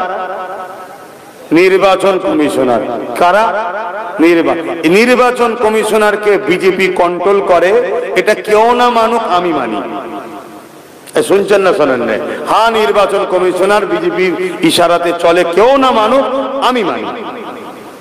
নির্বাচন কমিশন নিরপেক্ষ কাজ ঠিকভাবে করছে না। কথা বুঝে আসছে না? না হয় যেভাবে 24-এতেই বিজেপির ফদনা উড়িয়েছে। কথা বুঝে আসছে না? নাই তো যাই হোক, কিন্তু আমার বক্তব্য, এই রাজ্যে 90,000 এসআইআর করার জন্য অফিসার নিয়োগ করেছে কে? তাহলে তুমি এসআইআর এর পক্ষে না বিরুদ্ধে? তাহলে কলকাতায় নেবে কি করছো? শুধু মানুষের আয় অস করছে। শুনছেন? বুঝতে পারছেন? হ্যাঁ। কেন? একজন ধরে রেখেছে আর একজন পিটে নিচ্ছে। যেমন একজন বলল, এক কাজ কর, তুই ওর সাথে ঝগড়া করবি, তুই ওর সাথে ঝগড়া করবি, আর আমি ওকে ভালোবেসে গিয়ে বলবো থাক থাক বলে জড়িয়ে ধরবো, তুই ওই সুযোগে পিটিয়ে নিবি। কথা বুঝে আসছে না? নাই আমাদেরকে ধরিয়ে ধরে রাখছে মহব্বতের সাথে, আর ওরা এসে আমাদেরকে পিটিয়ে যাচ্ছে। গোরক্ষা বাহিনী পিটছে, মব লিঞ্চিং করে পিটছে, লাভ জিহাদ পিটছে। পিটছে না পেটে নে? হ্যাঁ, আমরা শুধু ভালোবাসাতেই তো চেয়ে আছি দিদি বাঁচাবে। কি তো ভাইয়ের আমার, এই জায়গায় আমার দ্বিতীয় কথা, এই যে 90,000 অফিসার দিয়েছে রাজ্য সরকার, এই বিষয়ে বিজেপিকে বলতে দেখছেন যে বিরোধী করছে তো অফিসার দিয়েছে কেন? একবারও বলছে কি? এরা ভেতরে ভেতরে সব গোপন কাজ করছে। এরা তো বলতে পারে যে অফিসার তো রাজ্য সরকারই দিয়েছে রে, ও যে বিরোধী করছে নাটক করছে, বলেছে? বলেনি। আসেন পরিবর্তন হয়, আল্লাহর উপরে ভরসা করেন। আমাদের আল্লাহ ছাড়া, আমাদের নবী ছাড়া দ্বিতীয় কেউ নাই, তাই আল্লাহর উপরে ভরসা করে। এবং নবী পাক জানিয়ে দিয়েছে, এ আমার উম্মাত উম্মাতিরা, তোমরা কুরাইশের নেতৃত্ব মানো। মনে রাখবে, কুরাইশের নেতৃত্ব মানো, কুরাইশ খানদানে অনুকরণ করে চলো, তাদের নেতৃত্ব মেনে নাও, আল্লাহকে ভয় করো। মনে রেখে দিও, আমাদেরকে মিটাতে যুগে যুগে অনেকেই চেয়েছে। ফেরাউনও চেয়েছিল বনি ইসরাইলকে মিটিয়ে দেবে। আমার আল্লাহ বনি ইসরাইলের জন্য মুসা নবীকে পাঠিয়ে দিয়ে নীল নদের রাস্তা করিয়ে বনি ইসরাইলকে পার করিয়ে ফেরাউনকে ডুবিয়ে ডুবিয়ে মেরেছে। এ যুবকেরা, যুগে যুগে যুগে যুগে আমাদেরকে মারার জন্য, মিটাবার জন্য অনেকে চেষ্টা করেছে, কিন্তু আমার আল্লাহ যুগে যুগে যুগে বিভিন্ন ভাবে আমাদের ঘরে আল্লাহ পাক সাহায্য করেছে। এই মনে রেখে দিও, ভয় একমাত্র খাবেন আল্লাহকে, অন্য কাউকে নয়। ভয় খাবেন কাকে? জোরে বলুন, কাকে? জোরে বলুন, শাহাদত আগুন তুলে বলুন কাকে? আল্লাহ যারা, অন্য কাউকে ভয় করবেন না। কেন? আমার আল্লাহ তিনি, যিনি মরাকে জিন্দা করতে পারে, জিন্দাকে মৃত্যু দেয়। এ যুবকেরা, আল্লাহকে ভয় করলে কি লাভ হয় শুনে রেখে দাও। প্রথমে কোরআনে আল্লাহ জানিয়ে দিলে, ওয়ালিমান খাফা মাকাম রাব্বিহি জান্নাতান, যারা আমি আল্লাহ আমাকে ভয় করবে, আমি আল্লাহ তাদেরকে দুটো জান্নাত দেব। দ্বিতীয় নম্বর হলো, আমি আল্লাহ আমাকে যারা ভয় করবে, এ দুনিয়ার মানুষ শুনে রেখে দাও, আল্লাহর ভয় যার দিলে থাকবে, দুনিয়ার সবার অন্তরে আমার আল্লাহ তার ভয় ঢুকিয়ে দেবে। ছোট হুজুর পীর কেবলা রহমাতুল্লাহ আলাইহি আল্লাহকে ভয় করতেন। হুজুরের নামে একটা মিথ্যা খবর ছড়িয়েছিল, তাই হুজুরের নামে দিল্লি থেকে ফরমান জারি হয়েছিল, বন্দি করতে হবে। শুনছেন? কিন্তু হুজুর যেখান দিয়েই যায়, যে থানার এলাকায় যায়, সেই থানার লোক রাস্তায় ব্যারিকেড দেয় হুজুরকে ধরবে বলে। কিন্তু হুজুর যখন এসে গাড়ি থামায়, হুজুরকে দেখার সাথে সাথে ব্যারিকেড খুলে দেন। আচ্ছা যান যান, হুজুর যান যান, হুজুর যান যান, জোরে বলুন সুবহানাল্লাহ। এইভাবে হুজুর কন্টিনিউ ঘুরে বেড়াচ্ছে, আর ওপর থেকে শুধু বলছে এখনো অ্যারেস্ট হয়নি কেন, এখনো বন্দী হয়নি কেন। লাস্টে দিল্লি থেকে পুরো স্পেশাল টিম এসছে ফুরফুরা শরীফে। শোন, ফুরফুরা পুরো ফুরফুরা ঘিরে ফেলেছে, যে কি এমন ব্যাপার যে ধরতে পারছে না, তার মানে বিরাট বড় ব্যাপার, বিরাট বড় ব্যাপার। পুরো ফোর্স এসছে ধরবে বলে, পুরো ফুরফুরা ঘিরে ফেলেছে।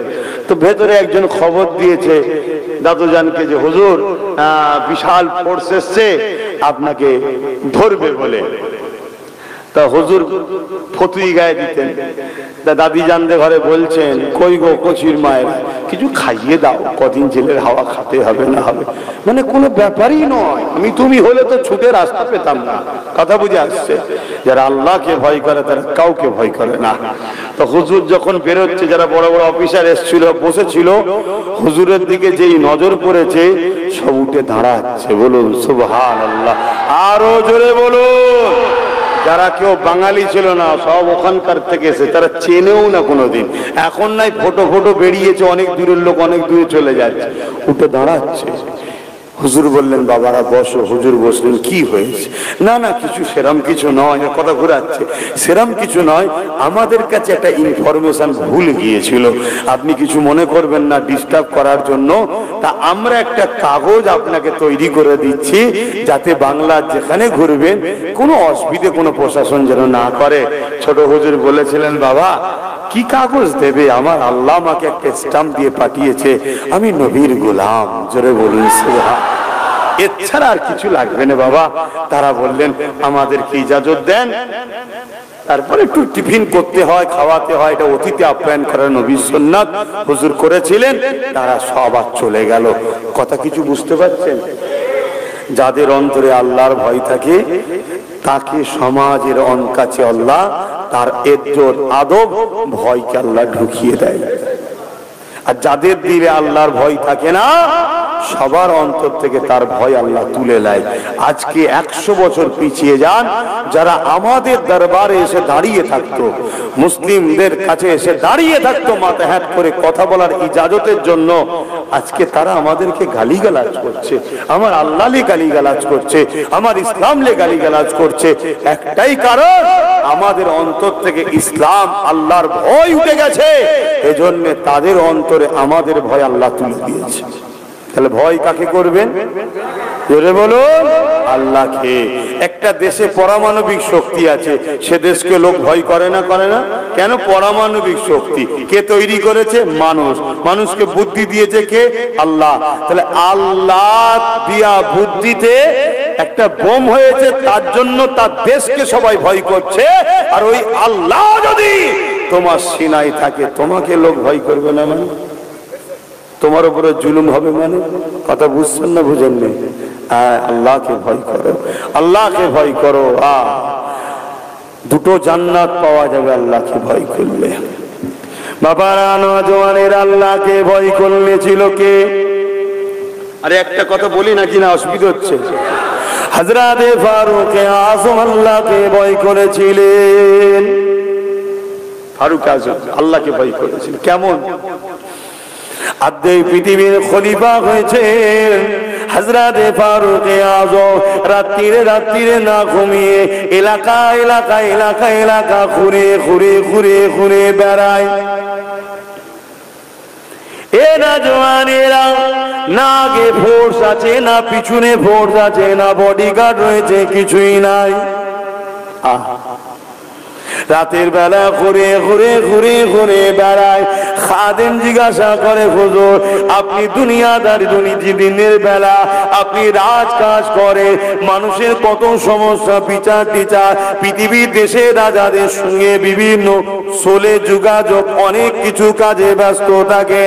আবার রাতের বেলা আপনি আরামের ঘুম না ঘুমিয়ে এইভাবে ঘুরে ঘুরে ঘুরে ঘুরে আপনার প্রজাদের খোঁজ খবর না।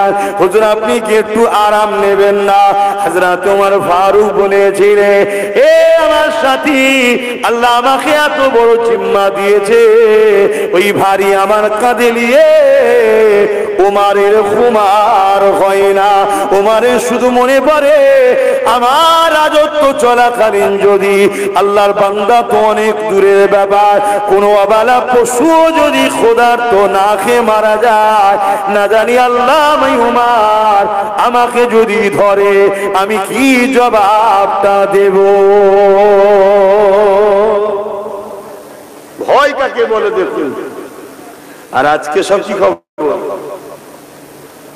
আজকের গুলোর কি খবর? আজকে সব ছোটখাটো মুসলমান কর্মচারী আছে, কি খবর গো? হ্যাঁ, ও চালাতো ভ্যান কোন রকম ভাবে গুঁজে মিজে উঠে পড়েছে, রাতারাতি যেতে না যেতে অটোমেটিক দুতলা বাড়ি, স্করপিও, কি হতে বাকি আছে? আর হচ্ছে না? হয়নি? কিভাবে হচ্ছে রে?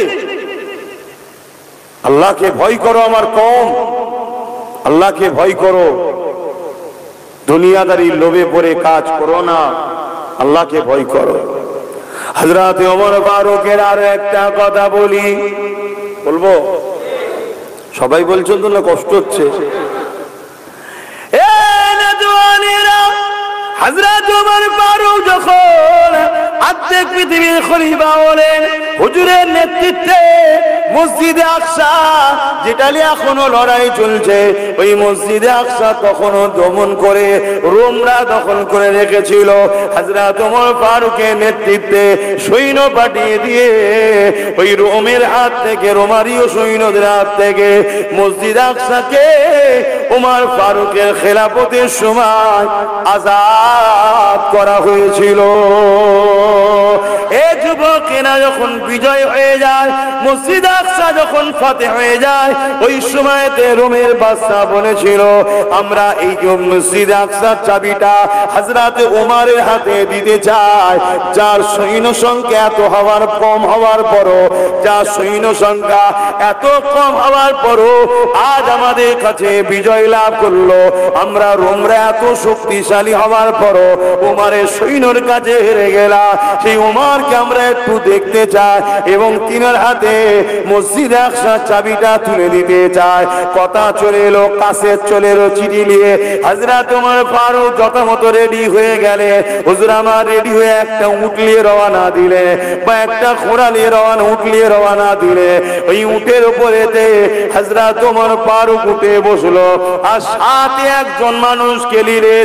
এতটা রাস্তা যাবে, একাধিক মানুষকে লাইনে, একটাই মানুষ সফর সাথী নিলে। সেই সফর সাথীর হাতে উটের লাগাম রয়েছে, উট আগিয়ে যাচ্ছে, ওই লাগাম ধরে সাথী মানুষটা গিয়ে যায়। ওমর ফারুক উটের পিঠে বসে রয়েছে। অর্ধেক পৃথিবীর রাজা, অর্ধেক পৃথিবীর আমির, অর্ধেক পৃথিবীর সুলতান বসে রয়েছে উটের পিঠেতে। এমন করে 1 মাইল যাওয়ার পর ওমর ফারুক বললেন, দাঁড় করা উটটা। উটটা দাঁড়িয়ে গেল, উট বসে গেল। ওমর ফারুক উটের পিঠ থেকে নেমে বললেন, নামার পর ওই যে সফরে হেঁটে হেঁটে যাচ্ছিল তাকে বলতে লেগেছে, বাবা তুমি এবারে উটের পিঠে উঠে বসো। তিনি তো থতমত খেয়ে গেছে, হুজুর আপনি কি বলছেন?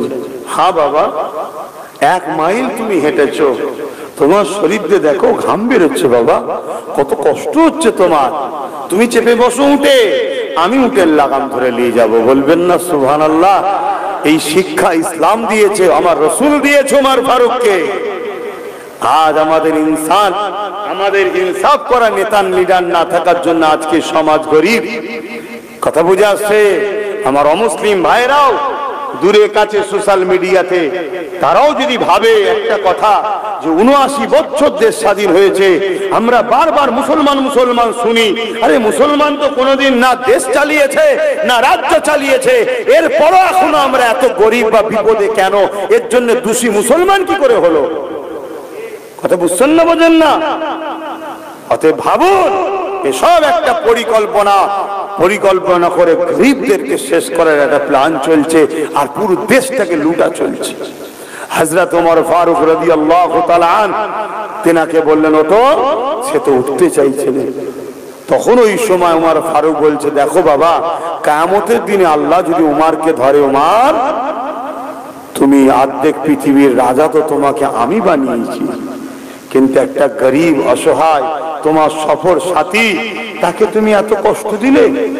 সে যদি রাজা হতো আর তুমি যদি তার লাগাম ধরে টানতে, তোমার কেমন লাগতো? ইনসাফ করলে না তুমি তার উপরে? এ আমার সফর সাথী বাবা, আল্লাহর কাছে আমি সেদিন কি জবাব দেবো? ওঠো তুমি উটের পিঠে। কুরবান যাক আমার ওমর ফারুকের নেতৃত্বের উপরে, তিনার যে লিডারশিপ, তিনি যে ইনসাফ দেখিয়েছে, ইতিহাস আজও হয়ে আছে। তাই ওমরের কথা বললে পৃথিবীর জালিমরা আজও চমকে যায়। হযরত ওমর ফারুক ওকে উপরে উঠলো, উনি লাগাম ধরে যাচ্ছে। 1 মাইল পরে আবার উপর থেকে বলছে, হুজুর এবারে আপনি একটু ওঠেন। এভাবে 1 মাইল ছাড়া একবার ওমর ফারুক ওঠে, নিচুই নাবে, আবার ওই ব্যক্তি ওঠে, নিচুই নাবে, এভাবে লাগাম ধরে পালাক্রমে যেতে আল্লাহর মর্জি যখন বাইতুল মুকাদ্দাস আল কুদসে ঢুকছে, জেরুজালেমে মসজিদ আকসার কাছে ঢুকছে, ওই সময় ওমর ফারুকের পালা পড়লো ধরি ধরা, আর গোলামের পালা পড়লো উটের পিঠে ঢুকছে। আর পুরো মসজিদে আকসার ওখানে লাখো লাখো রোমের খ্রিস্টান, বাদশা, সেনাপতি, সৈন্য, ভিআইপি পার্সনেরা সব দাঁড়িয়ে আছে। কে আসছে? উমর। যার এই গুটি কত সৈন্যর কাছে আমরা রোমরা হেরে গেলাম। পৃথিবী আজ যেমন আমেরিকা দাদা, তখন রোম ছিল পৃথিবীর সুপার পাওয়ার। দেখতার জন্য দেরিয়ে আছে, আর চাবিটা হুজুরের হাতে দেবে। আর ওই উট তখন আসছে, উটের পিঠে গোলাম বসে আছে, আর উমর ফারুক হাতে লাগাম। শুনছেন?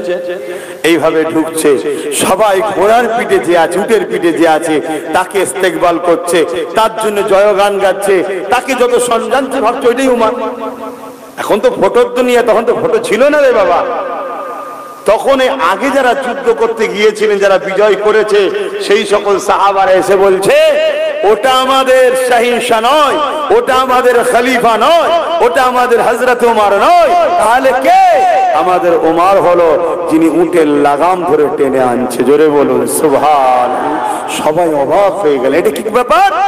ওই সময় সে ওপর থেকে গোলাম নেবে, খাদেম নেবে, বলছে, শোনো আমার রসুলের ইসলাম কি বলে, আমার উমর কি বলে, আমার কষ্ট হবে বলে 1 মাইল ছাড়া ছাড়া হুজুর 1 মাইল চেপেছে, 1 মাইল আমায় চেপিয়েছে, হুজুর 1 মাইল চেপেছে, 1 মাইল আমায় চাপিয়েছে, এভাবে আজকে পালাক্রমে আমার পালা পড়েছে। হুজুর তো বলতে পারতো, বাবা ঠিক আছে এই 2 মাইলটা আমি চলে যাই, না, ইনসাফ দেখিয়েছে, 1 মাইল ছাড়া ছাড়া তোর যখন পালা, তুই ওঠ, তুই বস। এই কথা শুনে পুরো খ্রিস্টান সাম্রাজ্যের সবাই ইনকিলাব ভবনী দিয়ে আওয়াজ তুললো যে উমর এত ইনসাফ করতে জানে, আমরা ঘোষণা দিচ্ছি আমরা রোমরাও উমরের নেতৃত্বে তার ছায়াতলেই থাকতে চাই। জোরে বলুন সুবহানাল্লাহ, আরো জোরে বলুন সুবহানাল্লাহ।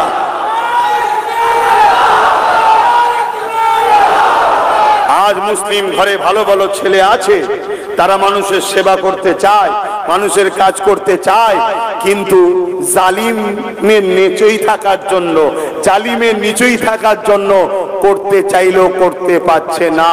কেউ একজন বলেছিল 500 টাকা থেকে 1000 টাকা করে দেন না, অমনি তার পথ চলে গেল। মনে পড়ছে? তাহলে মুসলমানদের মধ্যে চাই কেউ কেউ ভালো কাজ করব। গ্রামগঞ্জে ছোটখাটো ভালো নেতাও আছে, বিভিন্ন দলে আছে, কিন্তু ওপরে চাপে করতে পারছে না। তাই তো আব্বাস সিদ্দিকী বলল, চাপ নিতে হবে না। নবী বংশের আওলাদ নওশাদকে বলছে, তুই যা, তুই কর ওইদিকে, আমি এইদিকে, আমি দিনের কাজে আছি, তুই মানুষের সেবার কাজে থাক, ওটাও দিনের কাজ। তো এই যে আমার ভাইটাকে দিয়েছি, ভুল করছি নাকি? একটু আওয়াজ দিয়ে বলুন, ভুল করছি। কারা কারা আমার মতে সহমত, একটু হাত তুলে দেখাবেন, হাত লম্বা করে দেখাবেন। তাহলে দোয়া দেবেন তো নাকি? দোয়া দেবেন তো নাকি? দোয়াটা শুধু আমাকে করবেন, আমার ভাইটার জন্য করবেন না। আর আমার ভাইয়ের জন্য দুটো দোয়া করবেন। কটা? দুটো। প্রথম দোয়া হলো, আল্লাহ আমার নবীর বংশের আওলাদ, কুরাইশ খানদানের সন্তান, আল্লাহ নওশাদ যেন ন্যায় পরায়ণ, সত্যবাদী, ইনসাফওয়ালা, মানব প্রেমিক যেন নেতা হয়। যদি সত্যবাদী, ইনসাফ পরায়ণ, মানব প্রেমিক নেতা যদি না হয়, ওর থেকে নেতা না হওয়া ভালো। কেন এই রকম জালিম যদি হয়, সে তাহলে জাহান্নামে যাবে। শুনছেন না? শোনেন না? জালিমকে আল্লাহ মাফ করবে না। দ্বিতীয় নম্বর কি দোয়া চাইবেন? যাই করো আল্লাহ যেন ওকে রাসূলের গোলাম হিসেবে কবুল করে। বলুন আমিন। কেন রাসূলের গোলাম হলেই তো ওমর ফারুকের মতো ইনসাফ দেখানো যায়। জোরে বলুন সুবহানাল্লাহ। তো যাক, আরো উলামা ভাইরা রয়েছেন, একের পর এক আসবেন, আলোচনা করবেন। আমি একটু সালাত ও সালাম পড়ব, একটু সালাত ও সালাম পড়ব। সকলে একটুখানি দাঁড়িয়ে যান। হে নবী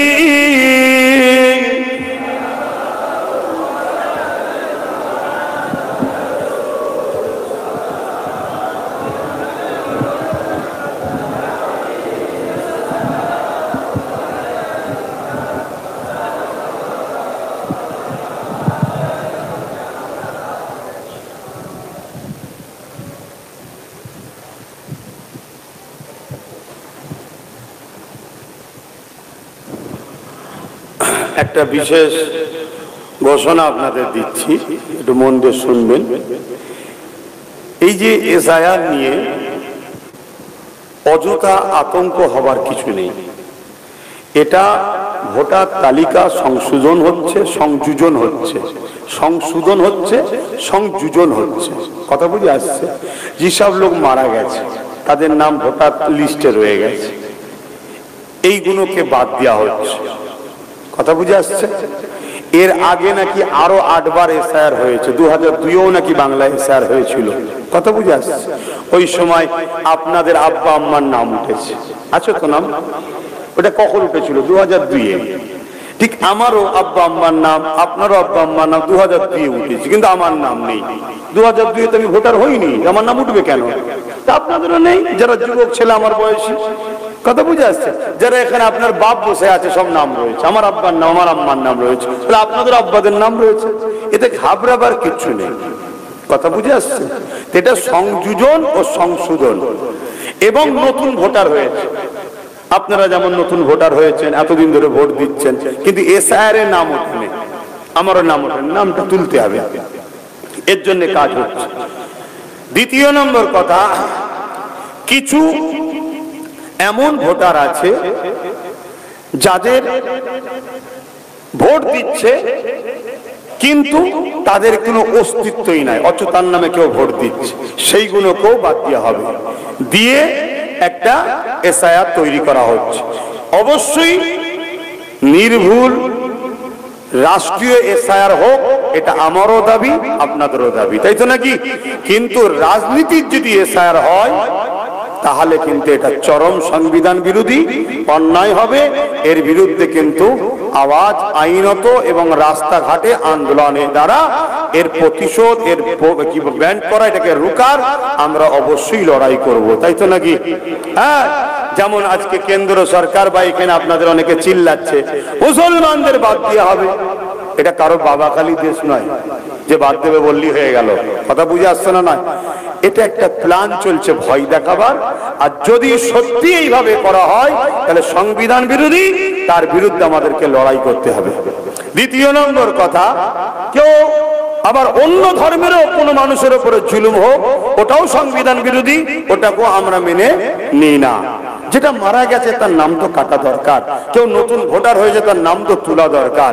কিন্তু আমি ইমাম সাহেবদের উদ্দেশ্য করে একটা মেসেজ দেবো।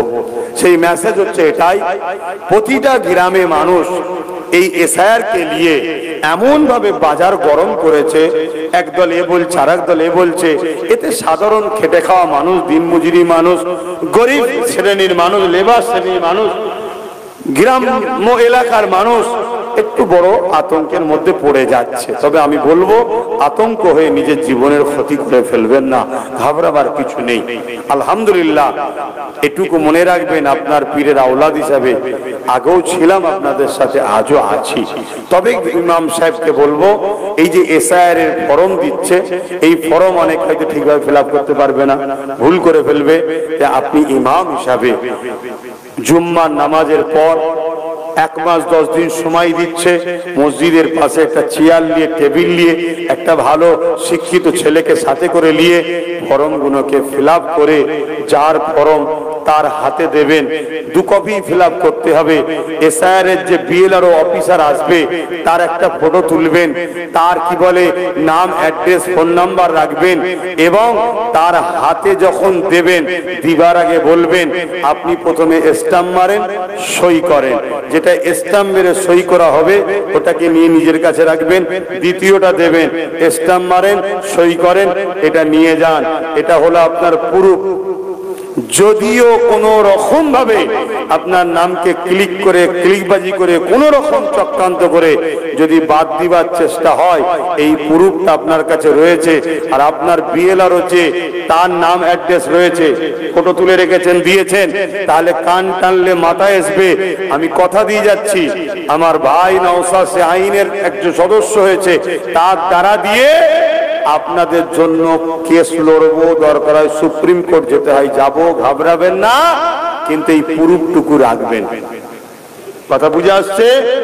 আর ইমাম ভাইদের বলবো, এই বিপদের সময়, এটা কোনো বিপদ নাই, তারপরে এমন মহল তৈরি করা হয়েছে, এই বিপদের সময় আতঙ্কে অনেকে পড়ে যাচ্ছে, কাকে বিশ্বাস করবে, কাকে ভরসা করবে, যার তার উপরে তো ভরসা করাও যায় না। তাই আপনারা একটু সাথ দেন, সাধারণ মানুষের পাশে একটু সাথ দিয়ে, যতদূর আওয়াজ যাবে সোশ্যাল মিডিয়ায়, যত ইমাম শুনবেন, সবাইকে বলবো মানুষের পাশে একটু দাঁড়ান, মানুষকে একটু সহযোগিতা করেন। তবে প্রত্যেককে বলবো, ইমাম হোক, মৌলানা হোক, হুজুর হোক, নেতা হোক, কেতা হোক, নিজের ফর্মটা নিজে নেবেন, জমা দিবার সময় স্ট্যাম্প মেরিয়ে সই করে নিজের চোখে দেখে নেবেন। কিছু বুঝতে পারছেন? কেন এটা বিরাট বড় ভাইটাল ব্যাপার। একটু ভুলে হয়ে গেলে ভাইটাল, আর ভুল যদি না হয় কোনো ব্যাপার নেই, আপনি রিসিভ করে দিয়ে একটা কপি রেখে জেরক্স করে ফটো তুলে সাইডে রেখে দেন, কোনো সমস্যা নাই। যদি কিছু গন্ডগোল হয়, নাম যদি না আসে, তখন জানতে হবে যার হাতে কাগজ গেছে কিছু গন্ডগোল হয়েছে, তাকে ধরতে হবে। তাকে যখনই ধরতে হবে সে তো বলবে অমুক জায়গায় জমা দিয়েছি, ধর। কোর্ট তো বলবে ধর, তাকে লিয়াই। মানুষের সঙ্গে ছেলে খেলা করা হচ্ছে। অতএব নাগরিক আমরা ছিলাম, আছি, এ দেশ আমরা বিজয় করেছি, আমরা মুসলিম হিন্দু আদি সবাই মিলে এ দেশে আমাদেরকে কে তাড়াবে, এটা নিয়ে একটা গুজব ছড়িয়েও একটা আতঙ্ক তৈরি করা হচ্ছে। যেমন এর আগে করোনার সময় এমন আতঙ্ক তৈরি করেছিল, অনেক মানুষের সামান্য সর্দি কাশি হচ্ছে, টেনশনে শরীর দুর্বল হয়ে অনেকে মারা পর্যন্ত গেছে। শুনছি নাকি লোক মারা যাচ্ছে।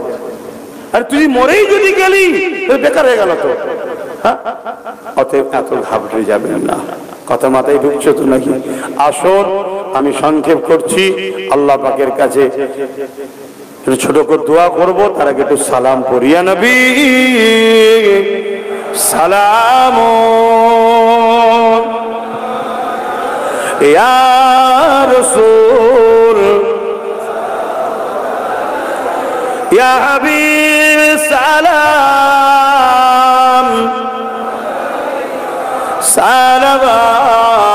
সালাওয়াতুল্লাহ। কঠিন আসো ওরের দিনে কি আছে মোদের কপাল,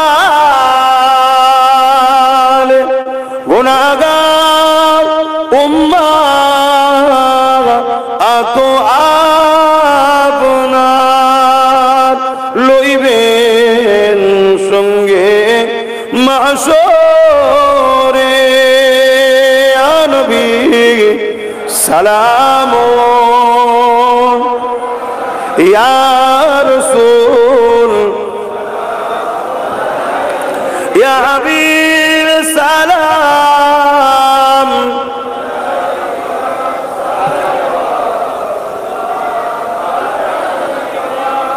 সময় কম, নামাজ হবে। এতটুকু তো বিশ্বাস করেন নাকি আমার ভালোবাসার মানুষরা? যদি কোনো কারণে কিছু ভুল হয়েও যায়, রিস্ক নিয়ে আত্মহত্যা করা ইসলামে হারাম। শুনছেন তো? আমরা কি আপনাদের হাত ছেড়ে দিয়েছি? বলেছি নাকি যা পারিস করে লিখে যাও, সব জানি না বলেছি? এত ঘাবড়াচ্ছেন কেন? এত ঘাবড়াচ্ছেন কেন? কয়েক কোটি মানুষ এক জায়গায় হবে যদি পাকামো করা হয়। কয়েক কোটি মানুষ এক জায়গায় হবে, কয়েক কোটি মানুষের রুখবে কে? কিন্তু আপনি যদি টেনশন করে আতঙ্ক হয়ে নিজের ক্ষতি করে ফেলেন, এটা বোকামি কাজ হচ্ছে না? এজন্য বুঝালাম এটা সংযোজন সংশোধন, সংযোজন সংশোধন। নাগরিকত্ব দেশের না বিদেশের এটা কোনো ব্যাপার নয়। শুনছেন তো নাকি? আমি ভারতে কি ভারতীয় নয় এ ব্যাপার নয়। এটা এটা ভোট দিতে পারবে না পারবে না, নাম আছে না নেই, যে মরে গেছে সে কি করে ভোট দেয় ভাই? তাই তো নাকি? একটা বাদ দেবে, যে বেঁচে আছে যোগ করো, সে ভোট দেবে। এই হচ্ছে ব্যাপার। কথা বুঝে আসছে? একে কিন্তু এমন ভাবে করা হচ্ছে। আর বিশেষ করে এই বললাম তোমাদের মেদিনীপুরে এমন বলছে যেন মনে হচ্ছে ওর ব্যক্তিগত সম্পদ ভারতবর্ষ। হ্যাঁ, ব্যক্তিগত। আপনি এত ঘাবড়াচ্ছেন কেন? অনেক তথ্যই দেখছেন না? আপনাদের এলাকায় যে চিল্লাচ্ছে রে, শুভেন্দুর কথা বলছি, ওর নিজেরই তো পরিবারের কেউ বাংলাদেশি, তাহলে যাবি কোথায়? কথা বুঝছেন না, বোঝেন না? আমরা বানে ভেসে এসছি নাকি? অতএব ঘাবড়াবার কিচ্ছু নেই, ঘাবড়াবার কিচ্ছু নেই। কিন্তু হ্যাঁ, চোখ আর কানটা খোলা রাখবেন। গাফলতি করেছি অনেক, এ গাফলতি করলে হবে না। আমাদের আরো লোক দরকার ছিল, একটাই পাঠিয়েছেন, একটা সব খবরটা বললিয়ে আসছে। যদি আরো 10-50টা থাকতো খবরটা বেশি হতো না? হতো না? আজকে সব জায়গায় গিয়ে ফরম পর্যন্ত ফিল আপ করে করে মানুষকে দেখিয়ে দিচ্ছে, একা ক জায়গায় যাবে। যদি আর 10-50টা থাকতো তাহলে সব জায়গায় ছড়িয়ে ঘুরতো না? ঘুরতো না? আরে কেউ না ঘোরাত, আমি তো ঘোরাতাম। এজন্যই তো আমি কাজটা করেছি। কথা বুঝে আসছে না? নাই? হ্যাঁ, আমি ইনশাআল্লাহ তোমাদের সাথে এই দিকে আছি, কিন্তু এই দিকেও যাদেরকে বলছি সেটা খেয়াল রাখো, তাদের দ্বারা তোমাদের কাজ করিয়ে দেবো। আমার একটা ভালোবাসার মানুষ যদি সমস্যায় পড়ে আমাকে দিয়ে যায়, আমি কি বলবো না নওশাদকেই এ সমস্যায় পড়েছে একটু দেখে দে তো, কি বলবো না? বলবো না। কিন্তু আমার কথা অন্য কেউ শুনবে। কিন্তু এরকম যদি আমার সাথে আরো গোটা 50 থাকতো, বললাম যে তাকেও বলবো, এই কথা বুঝছেন না, বোঝেন না? ভালো যদি বাসেন, ভাই যেটা করছে ভাইয়ের সাথ দেন। কথা বুঝে আসছে? এখন আসুন একটু ছোট্ট করে দোয়া করব। বেজার হচ্ছেন নাকি আপনারা?